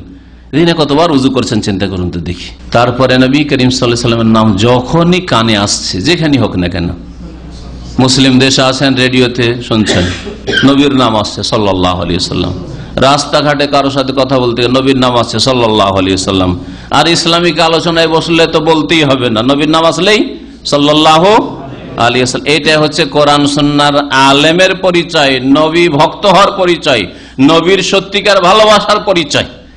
আর যারা বছরে একবার স্মরণ করে তাদের ঘন্টা না সারা রাত ব্যাপী জলসা হয়, আর নবীর নাম আসলে একবারও দরুদ পড়ার তৌফিক হয় না। সাল্লাল্লাহু আলাইহি ওয়াসাল্লাম বলেন, হ্যাঁ, কোন দরুদ পড়বে? যে দরুদ পড়লে শয়তান জাহান্নামে নিয়ে যেতে পারে। পাবনার মেহরুল্লাহ মুন্সির দরুদ, জলসার চা খাওয়া দরুদ, আর আরাম করা দরুদ পড়বে, আর না হলে সম্মিলিত একসাথে মহব্বতের সাথে বিদাতি তরিকে পড়বে আল্লাহুম্মা সাল্লি আলা ইত্যাদি, ইয়া ভাই নবী সালাম আলাইক ইত্যাদি ইত্যাদি। কিন্তু নবীর নাম আসলে সাল্লাল্লাহু আলাইহি ওয়াসাল্লাম বলার তৌফিক হয় না। ভালো করে দেখবেন তাদের ওয়াজগুলি শুনে, নবীজি বলেছেন, হুজুরে পাক বলেছেন, হুজুর বলেছেন, হযরত বলেছেন, আর কত রকমের যে লাকাব আছে, কিন্তু সাল্লাল্লাহু আলাইহি ওয়াসাল্লাম নেই। তাদের বক্তব্যগুলো শুনেন আর হাদিসের কিতাব খুলে দেখেন। রিয়াজুস সালিহিন বাংলা হয়ে গেছে, সহিহ বুখারী বাংলা হয়েছে, প্রত্যেকটা হাদিসের কিতাব খুলে দেখেন কালা রাসূলুল্লাহর পরে সাল্লাল্লাহু আলাইহি ওয়াসাল্লাম লেখা আছে কিনা দেখেন। এমন কোন হাদিস নেই যে হাদিসে কালান নবী সাল্লাল্লাহু আলাইহি ওয়াসাল্লাম কালা রাসূলুল্লাহ তারপর সাল্লাল্লাহু আলাইহি ওয়াসাল্লাম নেই। অথচ যেই যুগে ইমাম বুখারী, মুসলিম, আবু দাউদ, নাসাঈ, তিরমিজি, ইবনে মাজাহ আর মিশকাত, বুলুগুল মারাম, যে যুগে এই হাদিসের কিতাবগুলি লেখা হয়, পাণ্ডুলিপি করা হয়, সেই যুগে কাগজের অভাব, কলমের অভাব, কালির অভাব, পয়সার অভাব, তারপরেও তারা এই বখিলি করেননি যে সদ লিখে রেখে দি, হ্যাঁ, বা স লিখে রেখে দি, বা দ রেখে রেখে দি, দ রেখে লিখে রেখে দিল, হ্যাঁ, বা নবীজি, হ্যাঁ, হুজুরে পাক, ওইসব করে রেখে দি, করেন না।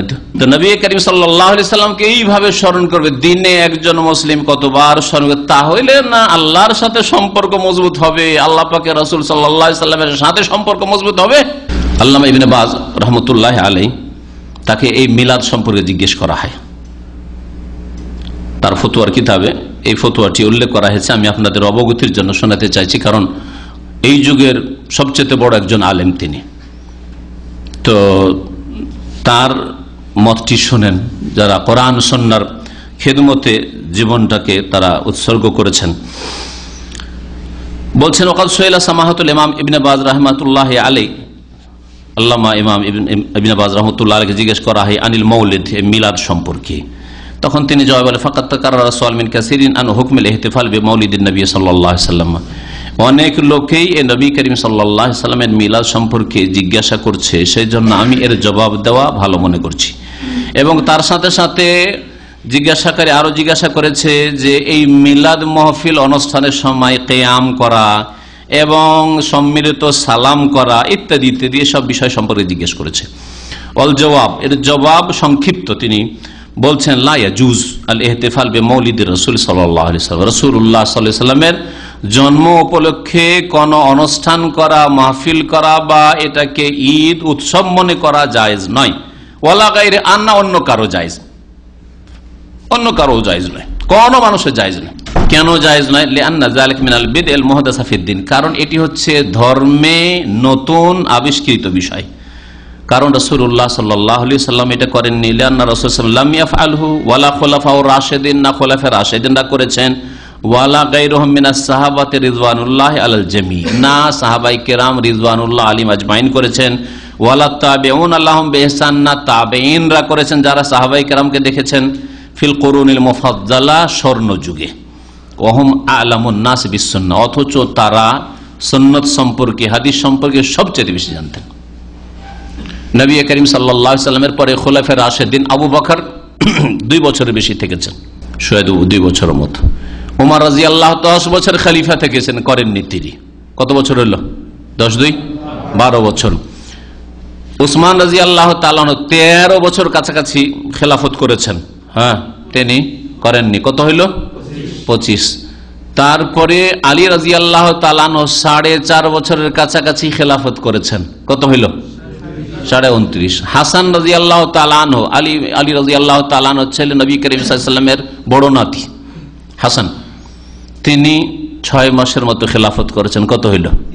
30। প্রিয় নবী মুহাম্মদ রাসূলুল্লাহ সাল্লাল্লাহু আলাইহি ওয়াসাল্লাম, আল খিলাফাতু ফি উম্মতি 30 সানা, আমার উম্মতে খেলাফত হবে খেলাফতে রাশেদা, অর্থাৎ নবী করিম সাল্লাল্লাহু আলাইহি ওয়াসাল্লামের পুরোপুরি অনুসরণ করে খেলাফত হবে 30 বছর, ভবিষ্যৎবাণী করেছেন। তারপরে খেলাফত রাশেদা, অর্থাৎ হুবহু রাসূলুল্লাহ সাল্লাল্লাহু আলাইহি ওয়াসাল্লাম অনুসরণ করে পুরোপুরি অনুসারী হয়ে খেলাফত থাকবে না, এই ভবিষ্যৎবাণী রাসূলুল্লাহ সাল্লাল্লাহু আলাইহি ওয়াসাল্লাম করেছেন। সুম্মা ইয়াকুনু মুলকান, আর তারপরে রাজত্ব শুরু হয়ে যাবে, হ্যাঁ, রাজাদের শাসন শুরু হয়ে যাবে, তারপরে খেলাফত থাকবে না। তারপরে রাজাদের মধ্যে, বাদশাদের মধ্যে সবচেয়ে শ্রেষ্ঠ বাদশাহ খোলাফায়ে রাশিদিনের পরে মুআবিয়া রাদিয়াল্লাহু তাআলা, যতগুলি বাদশাহ এসেছেন আজ পর্যন্ত সবচেয়ে শ্রেষ্ঠ বাদশাহ মুআবিয়া রাদিয়াল্লাহু তাআলা, কারণ তিনি রাসূলুল্লাহ সাল্লাল্লাহু আলাইহি ওয়াসাল্লামের সাহাবী, রাসূলুল্লাহ সাহাবী, এবং রাসূলুল্লাহ সাল্লাল্লাহু আলাইহি ওয়াসাল্লাম কাতেবে ওহী, তিনি ওহীও লিখতেন, রাসূলুল্লাহ সাল্লাল্লাহু আলাইহি ওয়াসাল্লামের ওহী নাযিল কয়েকজন যে লিখতেন, তার একজন তিনি ছিলেন। 20 বছর তিনি খলিফা থেকেছেন, রাজত্ব করেছেন, 40 হিজরি থেকে নিয়ে নবী সাল্লাল্লাহু আলাইহি ওয়াসাল্লাম ইন্তেকাল, হ্যাঁ, 10 হিজরির পরে হইল, আর তারপরে 30 বছর গেল, তাহলে কত হলো? 40 হিজরি আর 20 বছর, 60 হিজরি পর্যন্ত মুআবিয়া রাদিয়াল্লাহু তাআলা আনহুর খেলাফত ছিল, হ্যাঁ, তাতেও হয়নি। তারপরে যে উমাইয়াদের যুগ ছিল 132 হিজরি পর্যন্ত, তখনও হয়নি। তারপরে শুরু হয় আব্বাসীদের খেলাফত। উমাইয়া রাজাদের আমলে আরেকজন বড় ন্যায়পরায়ণ এবং তাকে খলিফায়ে রাশেদ বলা হয়েছে, রাসূলুল্লাহ সাল্লাল্লাহু আলাইহি ওয়াসাল্লামের পুরোপুরি অনুসরণে তিনি চেষ্টা করেছেন, তিনি হচ্ছেন ওমর ইবনে আব্দুল আজিজ রাহমাতুল্লাহি আলাইহি। 100 হিজরির কাছাকাছি, তো মাত্র 2-3 বছর তিনি থাকতে পেয়েছেন, বেশি দিন ভালো লোককে কেউ থাকতে দেয় না। জি, বিষ দিয়ে মেরে দেওয়া হয়েছে তার খাবারে। তো রহমতুল্লাহ আলাইহি তিনিও করেন নাই। তারপরে যুগ শুরু হলে 132-এর পরে 656 পর্যন্ত এই আব্বাসীদের যুগ। আব্বাসীদের যুগের মধ্যে ভালো একজন শাসক ছিলেন বাদশাহ হারুন রশিদ রহমতুল্লাহ আলাইহি। হারুন রশিদের যুগে হয়নি, অনেক পরে শুরু হয়েছে। তাহলে সেটাই হয়ে গেল ধর্ম, যেটা স্বর্ণ যুগে যারা ভালো ভালো খলিফা, যারা ভালো ভালো শাসক, তাদের যুগে হলো না, আর সেটাই হয়ে গেল ধর্ম। আল্লাহ পাক রব্বুল আলামিন এই বিষয়গুলো বুঝার জন্য তৌফিক দান করেন। বলছেন শাইখ ইবনে বাজ রহমাতুল্লাহ আলাইহি যে এই স্বর্ণ যুগের লোকেরা, সাহাবায়ে কেরাম, তাবেঈন, এর ওয়াহুম আলামুন নাস বিসুন্নাহ, এরা সুন্নাত সম্পর্কে, নবীর আদর্শ সম্পর্কে সবচেয়ে বেশি জানতেন। ওয়া আকমালু হুব্বান লিরাসূল সাল্লাল্লাহু আলাইহি ওয়াসাল্লাম, এবং রাসূলুল্লাহ সাল্লাল্লাহু আলাইহি ওয়াসাল্লাম সবচেয়ে বেশি ভালোবাসতেন। না আমরা বেশি ভালোবাসি? এই বিদাতি মিলাদিরা বেশি ভালোবাসে না নবীর সাহাবী তাবেঈনরা বেশি ভালোবাসতেন? যাদেরকে একটা ডাকে জিহাদের ময়দানে এসে দৌড় দিয়ে হাজির হয়ে গেছেন জান মাল সবকিছুর কোরবানি করার জন্য, এবং তারা সবচেয়ে বেশি শরীয়তের অনুসারী ছিলেন। আর এই রকম মিলাদ যদি আবিষ্কার করা হয়, শাইখ ইবনে বাজ রাহমাতুল্লাহ বলছেন ওয়া ইহদাসু মিসলি হাযিল মাওয়ালিদ, এইরকম মিলাদ যদি জন্মবার্ষিকী পালন করা যদি শুরু করা হয়, তাহলে এর থেকে বোঝা যায় যে আল্লাহ সুবহানাহু ওয়া তাআলা ইউকাম্মিলুদ দ্বীন আলা হাযিহিল উম্মাহ, এই দিনকে আল্লাহ পাক উম্মতের জন্য কমপ্লিট করেননি। হয় বিদাতিরা মিলাদিরা বলবে যে আল্লাহ দিনকে কমপ্লিট করেননি, আর আল্লাহ বলছেন সূরা মায়েদায় আল ইয়াউমা আকমালতু লাকুম, দিন কমপ্লিট আমি করেছি। আর যদি বলেন না দিন কমপ্লিট হয়েছে, ওয়া আন্না রাসূল সাল্লাল্লাহু আলাইহি ওয়াসাল্লাম ইউবাল্লিগ মা ইয়ামবাগি লিল উম্মতি, যদি দিন আল্লাহ কমপ্লিট করেন আর তারপরে নবী করলেন না, নবী জানালেন না, তার মানে নবী করিম সাল্লাল্লাহু আলাইহি ওয়াসাল্লাম যথাযথভাবে পৌঁছিয়ে দেননি আল্লাহর দিন উম্মতকে। তাহলে নবী করিম সাল্লাল্লাহু আলাইহি ওয়াসাল্লামকে তারা খেয়ানতকারী মনে করলো না করলো না বলেন দেখি? ওয়া ইল্লাম তাফআল ফামা বাল্লাগতা রিসালাতাক, আল্লাহ পাক বলছেন হে নবী তুমি যদি পুরোপুরি পৌঁছিয়ে না দাও আল্লাহ নাযিলকৃত বিধান, তাহলে তুমি তোমার যে রিসালাতের দায়িত্ব ছিল, যে আল্লাহর বিধান আল্লাহর মেসেজ পৌঁছে দিতে হবে মানব জাতিকে, তা করলে না তুমি, তাহলে তাতে খেয়ানত করবে তুমি। রাসূলুল্লাহ সাল্লাল্লাহু আলাইহি ওয়াসাল্লাম এই সমস্ত থেকে ত্রুটি মুক্ত, কিন্তু বিদআতপন্থীরা জেনে হোক আর অজেনে হোক, আর তাদের অজ্ঞতার কারণে হোক আর তাদের বেকুফির কারণে হোক, তারা রাসূলুল্লাহ সাল্লাল্লাহু আলাইহি ওয়াসাল্লামের উপর যেন তহমত দিয়ে থাকে। নবী করিম সাল্লাল্লাহু আলাইহি ওয়াসাল্লাম যত নবীরা এসেছেন তাদের মধ্যে সবচেয়ে শ্রেষ্ঠ আফজালুল আম্বিয়া, শাইখ ইবনে বাজ রাহমাতুল্লাহ আলাইহি বলছেন। আর তিনি সবচাইতে সুন্দর ওয়াকমালহুম বালাগান অনুসান, সবচাইতে সুন্দর করে তিনি পৌঁছে দিয়েছেন এবং সবচাইতে বেশি হিতাকাঙ্ক্ষী ছিলেন মানব জাতির জন্য, উম্মতের জন্য। এবং নবী করিম সাল্লাল্লাহু আলাইহি ওয়াসাল্লাম কোনো ভালো রাস্তা বাতলাতে তিনি কোনো ঘাটতি করেন নাই। যদি আল্লাহ পাক ভালো বলে থাকেন সেই পথ দেখাতে কোনো রকমের ত্রুটি করেননি। এই বিষয়ে তিনি একটি হাদিস উল্লেখ করেছেন সহিহ মুসলিমের, আব্দুল্লাহ বিন আমর বিন আস রাদিয়াল্লাহু তাআলা আনহুমা থেকে বর্ণিত। তিনি বলছেন কালা রাসূলুল্লাহ সাল্লাল্লাহু আলাইহি ওয়াসাল্লাম, রাসূলুল্লাহ বলেছেন মা বাসাল্লাহু মিন নবী ইল্লা কানা হাক্কান আলাইহি আন ইয়াদুল্লা উম্মাতু আলা খাইরি মা ইয়ালামুহু লাহুম, বলছেন আল্লাহ পাক যে কোনো নবীকে প্রেরণ করেছেন তার উপর ফরজ হচ্ছে ইল্লা কানা হাক্কান আলাইহি, তার উপর ফরজ হচ্ছে আন ইয়াদুল্লা উম্মাতাহু আলা খাইরি মা ইয়ালামুহু লাহুম, যেই কল্যাণ তিনি জানেন ওই নবী আল্লাহর পক্ষ থেকে তা তার উম্মতকে জানিয়ে দেবেন, এটা তার উপর ফরজ ছিল। তার নবীর উপর ফরজ ছিল যে যেই কল্যাণ আল্লাহ জানিয়েছেন তা মানুষকে জানিয়ে দেবেন। ওয়া ইউনজিরুহুম শাররা মা ইয়ালামুহু লাহুম, এবং তাদেরকে সতর্ক সাবধান করবেন ওই সব অনিষ্ট মন্দ রাস্তা কথা কাজ থেকে যা তাদের জন্য আল্লাহ পাক জানিয়েছেন এবং তিনি জেনেছেন। তাহলে নবী করিম সাল্লাল্লাহু আলাইহি ওয়াসাল্লাম যে কোনো মন্দ পথ থেকে পুরোপুরি সতর্ক করেছেন, যে কোনো ভালো পথ সম্পর্কে পুরোপুরি তিনি তাবলীগ করে দিয়েছেন, পৌঁছিয়ে দিয়েছেন। আল্লাহ পাক যেন এই বিষয় বুঝার তৌফিক দান করেন এবং নবী করিম সাল্লাল্লাহু আলাইহি ওয়াসাল্লামের অনুসরণেই সার্বিক কল্যাণ রয়েছে, দুনিয়া আখিরাতের সমস্ত কল্যাণ রয়েছে, এই কথা বিশ্বাস করার এবং এর বাস্তবায়নের তৌফিক দান করেন। শাইখ ইবনে বাজ রাহমাতুল্লাহ আলাইহি আরো বলছেন অমিনাল আজাইব ওয়াল গারাইব, আরো একটি বিস্ময়কর বিষয়, আশ্চর্যের বিষয় হচ্ছে যে অনেক লোকেরা এই 12 রবিউল আউয়ালে তো ধুমধামে মেতে উঠে এইরকম বিদাতি অনুষ্ঠানে আর বিদাতি মাহফিলে আর বিদাতি এইসব মিছিলে ইত্যাদিতে, আর এগুলি সম্পর্কে তারা বাড়াবাড়ি করে আর এগুলি করতে চায় তারা। ওয়াতাখাল্লাফু আম্মা আওজাবাল্লাহু আলাইহিম মিন হুজুরিল জুমআ ওয়াল জামাত, অথচ তারা 5 ওয়াক্ত নামাজ পড়ে না, জামাতে নামাজ পড়েন না, নামাজ ফরজ নামাজ পড়েন না, এমনকি জুমাও পড়ে না অনেক। কিন্তু এই 12 রবিউল আউয়ালে টুপি পাঞ্জাবি দিয়ে একেবারে মাশাআল্লাহ কত যে পাকা মুসলিম হয়ে গেছে। জি, আর এরা মনে করেন যে কত বড় অপরাধ আমরা করে যাচ্ছি। 360 দিন কত অপরাধ করলাম, আল্লাহ পাকের ফরজ ওয়াজিব ছেড়ে আর নামাজ ত্যাগ করে ইসলাম থেকে কত দূরে চলে গেছি বেরিয়ে, এসব কোনো পরোয়া নেই তাদের। আর মিলাদ নিয়ে তারা মেতে রয়েছে। মিলাদ যারা করে তাদের মধ্যে একদল রয়েছে যারা মিলাদির সাথে সাথে কিয়ামি, মিলাদও করে আর তার সাথে সাথে দাঁড়িয়ে যায়। তাদের সম্পর্কে শাইখ ইবনে বাজ রাহমাতুল্লাহ আলাইহি বলছেন, ওমিন যালিকা আন্না বাদুম ইয়াজুন, তাদের কিছু এই মিলাদীদের ধারণা আন্না রাসূলুল্লাহ সাল্লাল্লাহু আলাইহি ওয়াসাল্লাম ইয়াহজুরুল মাউলিদ, যে নবী সাল্লাল্লাহু আলাইহি ওয়াসাল্লাম মিলাদ মাহফিলে হাজির হয়ে যান। মিলাদ মাহফিলে নবী সাল্লাল্লাহু আলাইহি ওয়াসাল্লাম কি হন, উপস্থিত হয়ে যান। আর এই সব বেরলভিরা বলে যে নবী হাজির নাজির। হ্যাঁ, নবী আবার বলে, তাদের কথায় দ্বন্দ্ব। এক, তাদের আকীদা হচ্ছে নবী সবসময় হাজির নাজির, বুঝলেন না? আবার কোন কোন জায়গায় তারা বলছে যখন মিলাদ হয় তখন নবী হাজির হয়ে যান, তার মানে সবসময় হাজির নাজির না। তাহলে কথায় দ্বন্দ্ব না? মানুষের তৈরি করা ধর্ম, সেই জন্য কথায় দ্বন্দ্ব। আকীদা হচ্ছে যে নবী সবসময় হাজির নাজির, আবার বলছে আমাদের মিলাদ মাহফিলে নবী হাজির হয়ে যান। সবাই বসে আছে মিলাদ চলছে মিলাদ মাহফিল চলছে, হঠাৎ করে সব দাঁড়িয়ে যায় আর ইয়া নবী সালাম আলাইকুম শুরু করে। কেন? আর একটা চেয়ার খালি রাখে, নবী এসে বসবেন, নবী এসে বসবেন, শেষখানে আবার নবী আসবেন মাহফিলে। বেয়াদব সব।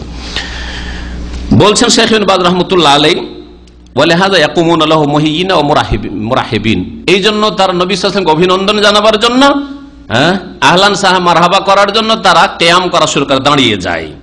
বলছে ওয়াহাযা মিন আযামিল বাতিল ওয়া আকবাহিল জাহল, এটা হচ্ছে সবচেয়ে বড় বাতিল এবং সবচেয়ে জঘন্য অজ্ঞতা, সবচেয়ে জঘন্য অজ্ঞতা।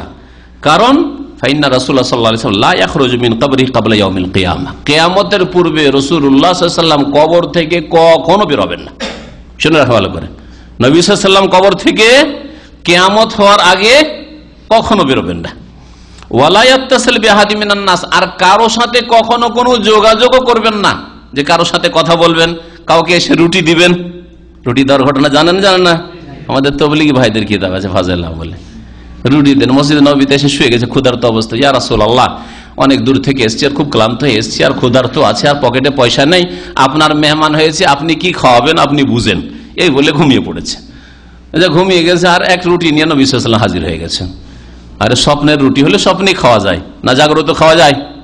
হতে পারে যে আপনার স্ত্রী বাংলাদেশে ছুটি পাঠিয়েছেন আর পাঠানোর পরে হঠাৎ করে আপনার খিদে লেগেছে, ক্লান্ত ডিউটি থেকে এসছেন আর তারপরে রুটি নিয়ে যেন হাজির, কিন্তু রুটি স্বপ্নে, স্বপ্ন ভাঙলে কি আর রুটি পাবেন?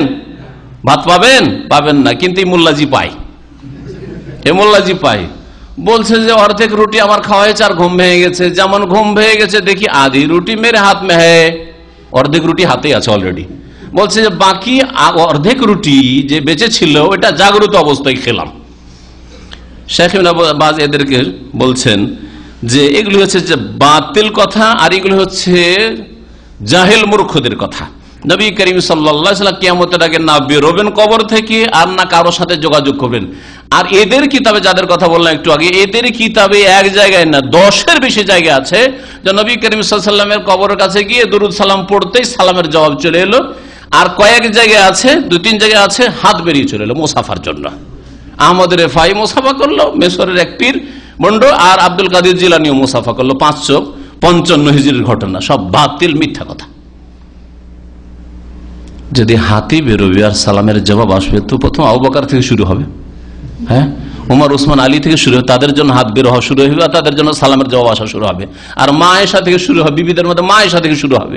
ওই ঘরেই বলছেন যে আমার স্বামীর ইন্তেকালের পরে তাকে দাফন করা হলো আর তারপরে আবু বকরকে দাফন করা হলো, আমার আব্বাকে।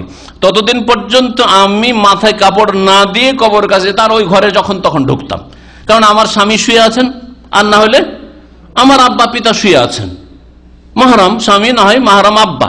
কিন্তু যখন ওমরকে দাফন করা হইল, যদিও দাফন করা হয়েছে মৃত আর কবরে চলে গেছেন, তারপরেও অধিক লজ্জার জন্য বলছেন মা আয়েশা রাদিয়াল্লাহু তাআলা, তারপরে যদি আমার নিজের কক্ষ, সেটি হুজরা আয়েশা, ঢুকতাম তো ভালো করে গায়ে হাতে কাপড় চোপড় দিয়ে তারপরে ঘরে ঢুকতাম।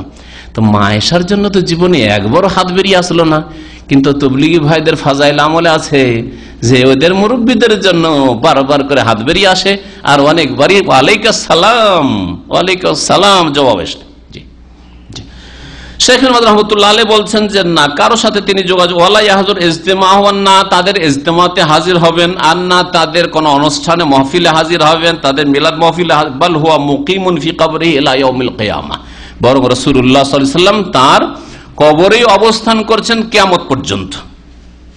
ওয়া রূহু ফি আলা ইল্লিন ইনদা রাব্বি, আর তার রূহ রয়েছে সবচেয়ে উচ্চ স্থানে, ইল্লিনের সবচেয়ে উচ্চ স্থানে রয়েছে রাসূলুল্লাহ সাল্লাল্লাহু আলাইহি ওয়াসাল্লামের আত্মা ফি দারিল কারামা, সম্মানের ঘরে, সম্মানের জায়গায়। যেমন আল্লাহ পাক রব্বুল আলামিন সূরা মুমিনুনের 15-16 এই আয়াতগুলোতে ইরশাদ করেছেন, সুম্মা ইন্নাকুম বাদা যালিকা লামাইয়াতুন সুম্মা ইন্নাকুম ইয়াউমাল কিয়ামাতি তুবআসুন। আল্লাহ পাক বলছেন যে দেখো, অতঃপর ইন্নাকুম, তোমরা সকলে, ইন্নাকুম কোরআন নাযিল হয়েছে রাসূলুল্লাহ সাল্লাল্লাহু আলাইহি ওয়াসাল্লামের উপর, ঠিক কি না? তো প্রথম সম্বোধন নবীকে হবে কি হবে না? নবীকেও সম্বোধন, আর নবীর উম্মত যে কোনো মানুষকে সম্বোধন, উম্মত ছাড়াও সব মানুষকে সম্বোধন। সুম্মা ইন্নাকুম বাদা যালিকা লামাইয়াতুন, অতঃপর তোমরা নিঃসন্দেহে এরপরে অবশ্যই কি হবে, তোমাদের এই জীবনের পরে, এই যে আমাদের জীবন আছে, চলাফেরা করছি, কথা বলছি, বাদা যালিকা এর পরে কি হবে, লামাইয়াতুন, অবশ্যই তোমরা মাইয়াত হবে, মৃত হবে, মারা যাবে। তারপরে কি হবে মরার পরে, সুম্মা ইন্নাকুম ইয়াউমাল কিয়ামাতি তুবআসুন, মরার পরে দাফন করা হইলো, মাটিতে মিশে গেলে, আর আম্বিয়া রাসূলগণের দেহ সহি সালামত থাকে, দেহ মাটিতে খায় না, এটুকু পার্থক্য। তারপরে আল্লাহ বলছেন অতঃপর নিঃসন্দেহে তোমরা কিয়ামতের দিনে কি হবে, তুবআসুন, উত্থিত হবে, তোমাদেরকে উঠানো হবে, কিয়ামতের আগে কাউকে উঠানো হবে না। মুহাম্মদ রাসূলুল্লাহ সাল্লাল্লাহু আলাইহি ওয়াসাল্লাম বলছেন, সহিহ বুখারীতে হাদিস রয়েছে, আনা আউয়ালু মান তানশাক্কু আনহুল আরযু, আমি প্রথম ব্যক্তি যার কবরের মাটি প্রথম ফেটে উঠবে, কবর মাটি ফাটবে, আর রাসূলুল্লাহ সাল্লাল্লাহু আলাইহি ওয়াসাল্লাম প্রথম উঠবেন দুনিয়ার সমস্ত মানুষের মধ্যে। আর তারপরে হাসরের উদ্দেশ্যে সকলে রওনা হবেন ধীরে ধীরে। ওয়া আনা আউয়ালু শাফিন ওয়া আনা আউয়ালু মুশাফফা, আর আমি প্রথম সুপারিশ করব, আর আমার প্রথম সুপারিশ কবুল করা হবে, যেমন নবী করিম সাল্লাল্লাহু আলাইহি ওয়াসাল্লাম হাদিস। সুতরাং নবী করিম সাল্লাল্লাহু আলাইহি ওয়াসাল্লাম কোন মাহফিলে হাজির হন না, এইসব বাতিল কথা, বরং হাজির মনে করা আল্লাহ ছাড়া অন্য কাউকে, আল্লাহও তার সত্যগত দিক দিয়ে হাজির না, আল্লাহ তার ইলমে জ্ঞানের দিক দিয়ে হাজির, অন্যান্য দিক দিয়ে, ক্ষমতার দিক দিয়ে হাজির, পরিবেষ্টনের দিক দিয়ে হাজির, রক্ষণাবেক্ষণের দিক দিয়ে হাজির ইত্যাদি বলতে পারেন, কিন্তু বলবেন যে আল্লাহ আসমান থেকে আমাদের মাহফিলে হাজির সত্তাগত দিক থেকে, এটা কুফরি কথা। আর আল্লাহ ছাড়া কোন রাসূল, নবী, ওলি হাজির হয়ে যান, এটা শিরকি কথা। কারণ আল্লাহ পাকের সাথে যদি ইলমের ক্ষেত্রে বলেন যে নবী আমাদের খবর রাখেন, আমরা ইসলামিক সেন্টার আজকে কি নিয়ে আলোচনা করছি, নবী করিম সাল্লাল্লাহু আলাইহি ওয়াসাল্লাম খবর রাখছেন, তাহলে আল্লাহর সাথে শরীক করে ফেললেন আপনি, আল্লাহর সাথে শরীক, বা এখানে হাজির হয়ে যাচ্ছেন, তাহলে আল্লাহর সাথে শরীক করে ফেলেন। আল্লাহ পাক রব্বুল আলামিন যেন এইসব বিষয়গুলি বুঝার তৌফিক দান করেন। শেষখানে সূরা কাহফের আয়াত নম্বর 103-4 বলে শেষ করব। আল্লাহ পাক এই বিদআতপন্থীদের সম্পর্কে ইরশাদ করছেন, কুল হাল নুনাব্বিউকুম বিল আখসারিন আমালা, হে নবী তুমি বলে দাও মানুষকে, হাল নুনাব্বিউকুম, তোমাদেরকে জানিয়ে দেব কি, বিল আখসারিন আমালা, ওই সব লোকদের সম্পর্কে যারা আমল করেও ক্ষতিগ্রস্ত, আমলের ক্ষেত্রে অধিক ক্ষতিগ্রস্ত। আখসারিন ইসিম তাফজিল, মানে আমল করে আরো বেশি ক্ষতিগ্রস্ত। আমল না করলে বেআমল হতো, আর আমল করে ভ্রান্ত পথে আমল করে আরো বেশি ক্ষতিগ্রস্ত। মেহনত করেছে, পরিশ্রম করেছে, আর আক্ষেপও খুব বেশি করতে হবে, আযাব ও শাস্তিও পেতে হবে, কারণ বাতিল ধর্ম মেনেছে, নবীর নিয়ে আসা ধর্ম তারা মানে নাই। সবচেয়ে বেশি আমলের ক্ষেত্রে, কর্মের ক্ষেত্রে ক্ষতিগ্রস্তদের সম্পর্কে তোমাদেরকে জানিয়ে দেব কি, এই কথা হে নবী তুমি জানিয়ে দাও মানুষকে। তারা কারা, আল্লাযীনা দাল্লা সাইয়ুহুম ফিল হায়াতিদ দুনিয়া, যাদের মেহনত ইহ জগতে ভ্রান্ত পথে হয়েছে, দাল্লা সাইয়ুহুম, তাদের মেহনত হয়েছে কিন্তু ভুল পথে।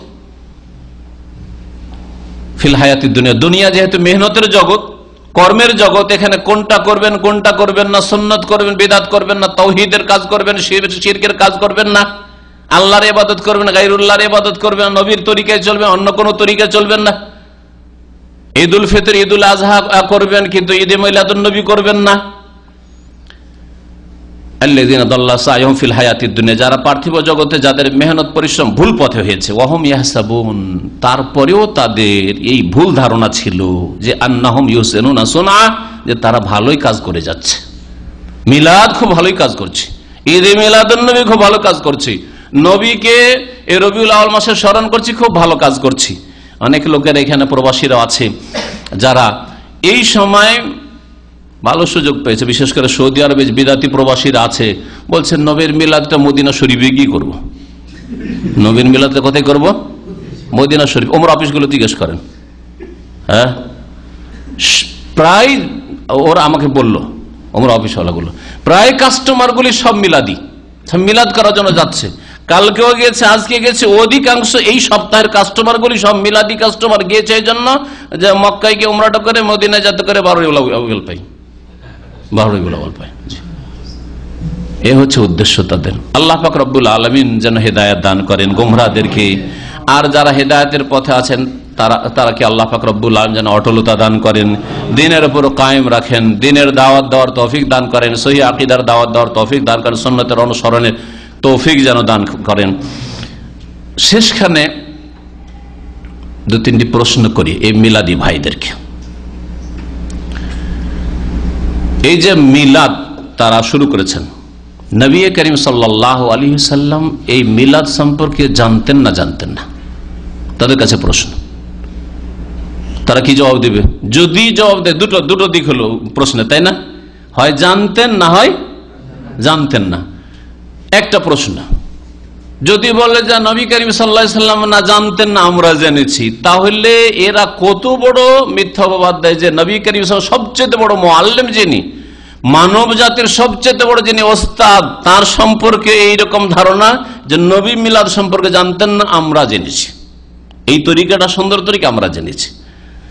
আর যদি বলে নবী জানতেন, দ্বিতীয় প্রশ্নের দিক হচ্ছে কি, নবী এই ঈদে মিলাদুন নবী সম্পর্কে জানতেন যে 12 রবিউল আউয়াল ঈদে মিলাদুন নবী করতে হবে, এটা জানতেন। যদি বলে, তাহলে তাদেরকে প্রশ্ন করবে যে নবী করিম সাল্লাল্লাহু আলাইহি ওয়াসাল্লাম এই মিলাদের কথা যখন জানতেন, তো তিনি পৌঁছিয়েছেন না পৌঁছাননি? পৌঁছিয়েছেন না পৌঁছাননি? যদি বলেন যে না, নবী সাল্লাল্লাহু আলাইহি ওয়াসাল্লাম জানতেন মিলাদটা, যে মিলাদটা ইসলামে আছে আর কোন এক যুগে শুরু হবে, হ্যাঁ, কিন্তু তিনি জানাননি। তিনি জানতেন যেটা শরীয়ত, আর শরীয়ত জানার পরে তিনি এটা জানাননি, তাহলে নবী করিম সাল্লাল্লাহু আলাইহি ওয়াসাল্লামের উপর এরা মিথ্যাবাদ দিল যে নবী সাল্লাল্লাহু আলাইহি ওয়াসাল্লাম গোপন রেখেছেন শরীয়ত, ঠিক না? আর যদি বলেন না না, নবী সাল্লাল্লাহু আলাইহি ওয়াসাল্লাম গোপন রাখেন, নবী সাল্লাল্লাহু আলাইহি ওয়াসাল্লাম এটা বয়ান করে দিয়েছেন, উম্মতকে জানিয়ে দিয়েছেন, তাহলে কোন আয়াতে আছে, কোন হাদিসে আছে মিলাদের কথা? কোন আয়াতে আছে, কোন হাদিসে আছে মিলাদের কথা, একটু জানতে চাই। আল্লাহ পাক রব্বুল আলামিন যেন আমাদের বুঝার তৌফিক দান করেন আর সমস্ত রকমের বিদআত থেকে বেঁচে থাকার তৌফিক দান করেন। এর সাথে সাথে আজকাল মডার্ন মুসলিমদেরকে বলছি, মডার্ন মুসলিমরা ঈদে মিলাদুন নবীর বিদআত তো করেন না, যত মোল্লারা এই ক্ষেত্রে যত্নবান। যত বিদআত এই মডার্ন মুসলিমরা শুরু করেছে কাফের বিজাতিদের অনুসরণে। কোন বিদআত? 25 ডিসেম্বর ক্রিসমাসের বিদআত, আর না হলে হ্যাঁ নিউ ইয়ার নতুন বছর পালনের বিদআত। এগুলি হচ্ছে গুমরাহি। এ সম্পর্কেও সমস্ত ওলামায়ে হক, ওলামায়ে রাব্বানীদের ফতোয়া এক, যে আল্লাহ পাক দ্বীনকে কমপ্লিট করেছেন, সুতরাং কোন কাফেরের অনুসরণ করা জায়েজ নয়। যদি বলে এটি ধর্মীয় বিষয় নয়, তারপরে সেটা যদি মনে করে যে না এটা তাদের একটা ট্রেডিশন, এটা ধর্ম নয়, ধর্ম মনে করে করছি না, তারপরও সেটি যেহেতু কাফের বিজাতিদের, এক তো বছর তাদের তৈরি করা, মাসগুলি তাদের, আর তারপরে এগুলি তাদের সভ্যতা, সুতরাং তাদের অনুকরণ করলে তাদের দলে শামিল হইতে হবে, এই মর্মে কোরআন এবং হাদিস স্পষ্ট করে দিয়েছে। কিয়ামতের দিন আক্ষেপ করবে এই শ্রেণীর মডার্ন মুসলিমরা, যারা এই নিউ ইয়ার পালন করেছে, যারা ক্রিসমাস অংশ নিয়েছে, এইরকম অমুসলিমদের বিভিন্ন উৎসবে হাজির হয়ে থাকে বা সহযোগিতা করে থাকে, সেই দিন আক্ষেপ করে বলবে, যেমন কোরআনে কারিমে বলা হয়েছে, লাইতানি লাম আত্তাখিয ফুলানান খলিলা, হায় যদি এদেরকে বন্ধু না মনে করতাম, ইয়া লাইতানি ইত্তাখাযতু মা'আর রাসূলি সাবিলা, হায় যদি রাসূলের রাস্তা ধরতাম। রাসূলুল্লাহ সাল্লাল্লাহু আলাইহি সাল্লামের রাস্তা ধরতাম। প্রিয় নবী মুহাম্মদ রাসূলুল্লাহ সাল্লাল্লাহু আলাইহি সাল্লামের হাদিস আবু দাউদে রয়েছে এবং হাদিসের সনদ সহিহ, মান তাশাব্বাহা বিকওমিন ফাহুয়া মিনহুম। যেই ব্যক্তি বা যেই সম্প্রদায় অন্য কোন জাতির, ইহুদি, খ্রিস্টান, হিন্দু, বৌদ্ধ, নাস্তিক, বেদিন, সেকুলার, তাদের অনুসরণ করবে, তাদের সাদৃশ্যতা গ্রহণ করবে। মান তাশাব্বাহা বিকওমিন, অন্য কোন জাতির যদি সাদৃশ্যতা গ্রহণ করে, তাদের মতো করা শুরু করে, তারা করে সেজন্য আমরাও করি, তাহলে ফাহুয়া মিনহুম, তারা তাদের দলে গণ্য হবে। তারা তাদের দলে গণ্য হবে। কিয়ামতে কার সাথে উঠবেন এখনই বিচার বিবেচনা করেন, কারণ এই সময় সংশোধনের সুযোগ আছে। দুনিয়াতে যতক্ষণ বেঁচে আছেন সংশোধনের সুযোগ আছে। আব্দুল কাদের জিলানী সম্পর্কে যতটুকু আমরা জানতে পারছি, তার কিতাব থেকে জানবো, একজন মৃত ব্যক্তি চলে গেছে, তার কিতাব গনিয়াতুত তালেবিনে ভালো কথাই আছে। ওতে মনে হয় যে তিনি সহি আকীদারই লোক ছিলেন, আর তেমনি এমনি হাম্বলি মযহাবের লোক ছিলেন, হানাফিও ছিলেন না। আর এমনি কোরআন হাদিসের জন্য উৎসাহিত করেছেন। হাম্বলিরা আবার ওই হানাফি শাফিদের মতো অত গোড়াও না। একজন আলেম ছিলেন, যেমন শাইখ বিন বাজ, শেখ নাসিরুদ্দিন আলবানী, ওই রকম আব্দুল কাদের জিলানী একজন আলেম ছিলেন, এর বেশি কিছু না। হ্যাঁ, কিছু কিছু সূত্র থেকে জানা যায় তার মধ্যে সুফিইজম ছিল, যে সুফিইজম থাকে তো কতটা পরিমাণ ছিল ততটুকু আল্লাহর কাছে মহাসভা হবে, অতটুকু যেহেতু জানা নাই ডিটেলস, এই জন্য এর বেশি আমরা বলতে পারছি না। তবে অন্যান্য সুফি ভণ্ডদের মতো এরকম ভণ্ডামি ছিল না। হ্যাঁ, হতে পারে সুফিয়াতের কিছু অংশ ছিল, কিন্তু তার কিতাব থেকে যেটুকু পাওয়া যায় সেটুকু। একজন মানুষ দুনিয়া থেকে বিদায় হয়ে যাওয়ার পরে তার সম্পর্কে জানার মাধ্যম একমাত্র তার লিখনী বা তার আলোচনা, বক্তব্য, ঠিক না? এখন লোক মুখে জেনে তো কেউ পজিটিভ বলবে, কেউ নেগেটিভ, আমার দুশমন না আমার বিরুদ্ধে বলবে যে লোকটা খারাপ ছিল, আমার বন্ধুরা আমি ভালো না হইলেও ভালো বলবে, ঠিক না? সেই জন্য লোক মুখে জেনে তো লাভ নেই, জানতে হবে আমার লিখনী থেকে অথবা আমার বক্তব্য থেকে। তো তাহলে আসল বিষয়টা জানা যাবে। শেখ আব্দুল কাদের জিলানী রাহমাতুল্লাহ একজন আলেমের দিন ছিলেন, এর বেশি কিছুই না। 6ষ্ঠ শতাব্দীর লোক ছিলেন। তার আগে কত বড় বড় আলেম, তারপরে কত বড়, ওর চেয়ে বড় বড় আলেম চলে গেছে। কিন্তু এগুলিকে এমন করে দিয়েছে যে এগুলি উপাস্য হয়ে পড়েছে। কবর মাজার পন্থীদের কাছে এগুলি গৌসুল আজম মানে উপাস্য হয়ে পড়েছে, মাবুদ হয়ে পড়েছে। বৈশাখী মেলা বা বৈশাখী পালন করা বা বৈশাখ মাস বাংলা মাস, সেই জন্য নতুন বছর পালন করা যায় না। যে সাল্লু মানে দুরুদ পেশ করো, তো আল্লাহুম্মা সাল্লি, কে সালাত বেশি পেশ করে বলেন তো? আমি তো গনে গনে দেখাইলাম বছরে। আর মাঝে মধ্যে যারা করে তারা না নিয়মিত সুন্নত পালন করে, যারা আজান, একামত, আজানের জবাব, তারপরে উজুর, দুয়া, নামাজের মধ্যে আমরা ওদের চাইতে বেশি গুরুত্ব দিয়ে আমরা দুরুদ পড়ি, কারণ আমাদের কাছে দুরুদ পড়া আর আত্মায়াত পড়া হচ্ছে রুকুন, নামাজি হবে না। আর ওদের কাছে সুন্নাত, হানাফি মাযহাবের সুন্নাত, তাহলে ওরা বেশি মহব্বত করে, নবীকে না আমরা করি। এই সবগুলি আলোচনা আমার এতে আছে, বিভিন্ন আলোচনাতে ছড়িয়ে আছে এই বিষয়গুলি। আর মিলাদের যুক্তি ও খণ্ডন, ওতে এই বিষয়গুলি বিস্তারিত আলোচনা করা হয়েছে, যেটা গত মনে হয় 2 বছর বা 3 বছর আগের আলোচনা। দেওবন্দিরাকে বুখারী শুধু মানে না অন্য সহিহ হাদিসও মানে? যদি সহিহ হাদিস মানতে হবে তাহলে অন্য হাদিস মানতে হবে। বা কি বুখারী তো আছে যে মসজিদ বেজে উঠতো, আর বুখারীতে থাকলেই শুধু মানবে আর অন্য মানবে না, এটা তো আমরা বলি না। যে কোনো সহিহ হাদিস মানতে হবে, বুখারী থাক, মুসলিমে থাক, আবু দাউদ, নাসাই, তিরমিজি, এমনকি দারাকুতনি, এমনকি তাহাবিতে থাকে। ইমাম তাহাবি হানাফি, তার যদি হাদিসের কিতাবে সনদ সহিহ তো সেটাই হাদিস, সেটাই নিতে হবে। জি, পরিবারে কাফের মুনাফিক থাকে, প্রথম কথা ফতোয়া দেওয়ার ব্যাপারে একটু সতর্ক থাকবেন। কারণ মুসলিম যখন ওরা জন্মসূত্রে, একজন সাধারণ মানুষ আপনি কাফের আর মুনাফিক বলবেন না, বেনামাজি কাফের, কিন্তু তাতেও ইখতিলাফ দ্বিমত রয়েছে। সুতরাং আপনি ওদেরকে ঢালা হারে আপনি আজকে সাধারণ মানুষ কেন বা কাফের ফতোয়া দিবেন? হ্যাঁ, তবে যদি কেউ বড় শিরক করে তাহলে সে মুশরিক, কিন্তু তারপরেও ব্যক্তি ধরে যে আমার পরিবার, আমার বড় ভাই মুশরিক, এরকম করে বলবেন না। আমি আম কথা বললাম যে আল্লাহ ছাড়া অন্যকে ডাকে, অন্যকে সেজদা করে, অন্যের কাছে ছেলে মেয়ে চায়, অন্যের কাছে রোগের আরোগ্য তলব করে, সে মুশরিক। কিন্তু আপনি যদি বলেন যে আমার ভাই এই কাজ করে সেজন্য আমার ভাই মুশরিক না, এটা বলা আপনার অধিকার নেই, এটা বলার অধিকার নেই। খাস করে একজনকে নির্দিষ্ট করে কাফের বলা এটা বিশিষ্ট আলেমদের কাজ আর শাসকের কাজ, বরং আদালতের কাজ। আদালত ঘোষণা দিবে যে অমুক মুরতাদ যে কাফের হয়েছে, বোঝা গেছে? সেই জন্য এত বাড়াবাড়ি কথা বলবেন না। বাই কথা হলো যে কুফরি আচরণ আছে তাদের, শিরকি কাজ আছে, বেনামাজি, এদের সাথে দাওয়াতের স্বার্থ যদি থাকে তাহলে তাদের সাথে দাওয়াতের জন্য রাস্তা খোলা কেমন করে রাখা যাবে সেই পন্থা অবলম্বন করবেন। হাদিয়া উপঢৌকন দিয়ে হোক, আর তাদের সাথে ভালো ব্যবহার করে হোক, তাদের খোঁজ খবর নিয়ে হোক, তাদের অভাবের ক্ষেত্রে মাঝে মাঝে হেল্প করে হোক। কিন্তু বলবেন যে আমি বেনামাজি তারপর আমার ভাইয়ের সাথে একই অন্যে খাবো না, জায়েজ নয়। বেনামাজি, তারপর আমার সাবালক ছেলে মেয়ের বিয়ে শাদী হয়েছে, বেনামাজি নামাজ পড়বে না, তারপরে ওদেরকে এক সংসারে নিয়ে খাবো, এটা জায়েজ নয়, না মোটেই জায়েজ নয়। তাদেরকে আলাদা করা ফরজ, পৃথক করে দেওয়া ফরজ। কারণ এই ছোঁয়াচে রোগ, মারাত্মক ছোঁয়াচে রোগ। বেনামাজির সাথে বসবাস করলে বেনামাজি হয়ে যাবেন, বেদিন মুশরিকের সাথে বসবাস করলে মুশরিক হয়ে যাবেন। সুতরাং তাদের সাথে ওইভাবে এক অন্যে থাকা জায়েজ নয়। আপনি আপনার নিজেকে, নিজের স্ত্রীকে, নিজের ছেলে মেয়েকে বাঁচাবার উদ্দেশ্যে আলাদা বাড়ি করেন, সরে যান সেখান থেকে। ফাজাইল আমলে আছে, ফাজাইল নামাজে যে যদি এক ওয়াক্ত নামাজ ছেড়ে তো 80 হুকবা জাহান্নাম। আসলে 80 হুকবা মানে কত কত, হ্যাঁ 2 কোটি ওটা হিসাব করেছে। 80 হুকবার, এই হাদিসগুলি সহিহ নয়, জয়ীফ। হ্যাঁ, ওর চাইতে বড় শক্ত হুকুম হচ্ছে যে নামাজ ছাড়ে সে মুসলিম থাকে না, কাফের। তাহলে সে শুধু 2 কোটি 88 নয়, চিরকাল জাহান্নাম। সহিহ মত হচ্ছে যে চিরকাল জাহান্নামে থাকবে যদি বেনামাজি অবস্থায় মারা যায়। বোঝা গেছে? সুতরাং ওই জাল কথা না আর আশ্রয় নেওয়ার কোনো প্রয়োজন। সাহাবায়ে কেরামদের কাছে বেনামাজি মুসলিম ছিলেন না, তাদের এজমা ছিল যে বেনামাজি মুসলিম হয় না। সাহাবায়ে কেরামদের মধ্যে মদ খাওয়াই ধরা পড়েছে, জেনাতে 2টো ঘটনা ধরা পড়েছে, আমার জানা 2টো জেনার ঘটনা। হ্যাঁ, আর চুরি করা ধরা পড়েছে, ফাতেমা বলে এক মহিলা ছিল, তার হাত কেটেছে। কিন্তু বেনামাজিতে ধরা পড়েছে এরকম কোন ঘটনা নেই। ভালো করে শুনে রাখেন। সুতরাং মুসলিম চোর হইতে পারে, মুসলিম ডাকাতও হইতে পারে, মুসলিম মদখোর হইতে পারে, মুসলিম জেনাকারী হয়ে যেতে পারে কখনো, কিন্তু মুসলিম বেনামাজি হইতে পারে না, মুসলিম বেনামাজি হইতে পারে না। ভালো করে শুনে রাখেন। আল্লাহ তৌফিক দিয়ে। এক ভাই দোয়া চাইছেন, ইসলামিক সেন্টার করছেন বাংলাদেশে। আল্লাহ পাক রব্বুল আলামিন তৌফিক দিক, আল্লাহ পাক কবুল করুক, আল্লাহ পাক ইখলাস দান করুক। সব আগে আল্লাহ পাক ইখলাস দান করুক, যাতে করে আমাদের কাজে কথায় কোন রকম দুনিয়ার গরজ না থাকে, খ্যাতি হাসিল করা অথবা লোকজনকে নিজের দিকে ফেরানো অথবা দল বাড়ানো অথবা এইরকম দুনিয়ার ইখলাস নষ্ট করে অনেক কিছুই রয়েছে। দুনিয়ার কালেকশন, আজকাল অনেকে মাদ্রাসা আর ইসলামী প্রতিষ্ঠান খুলছে এই জন্য যে বড় একটা অঙ্কের মালিক হইতে পারবো, এর মাধ্যমে লোকজন উদার হস্তে দান করবে।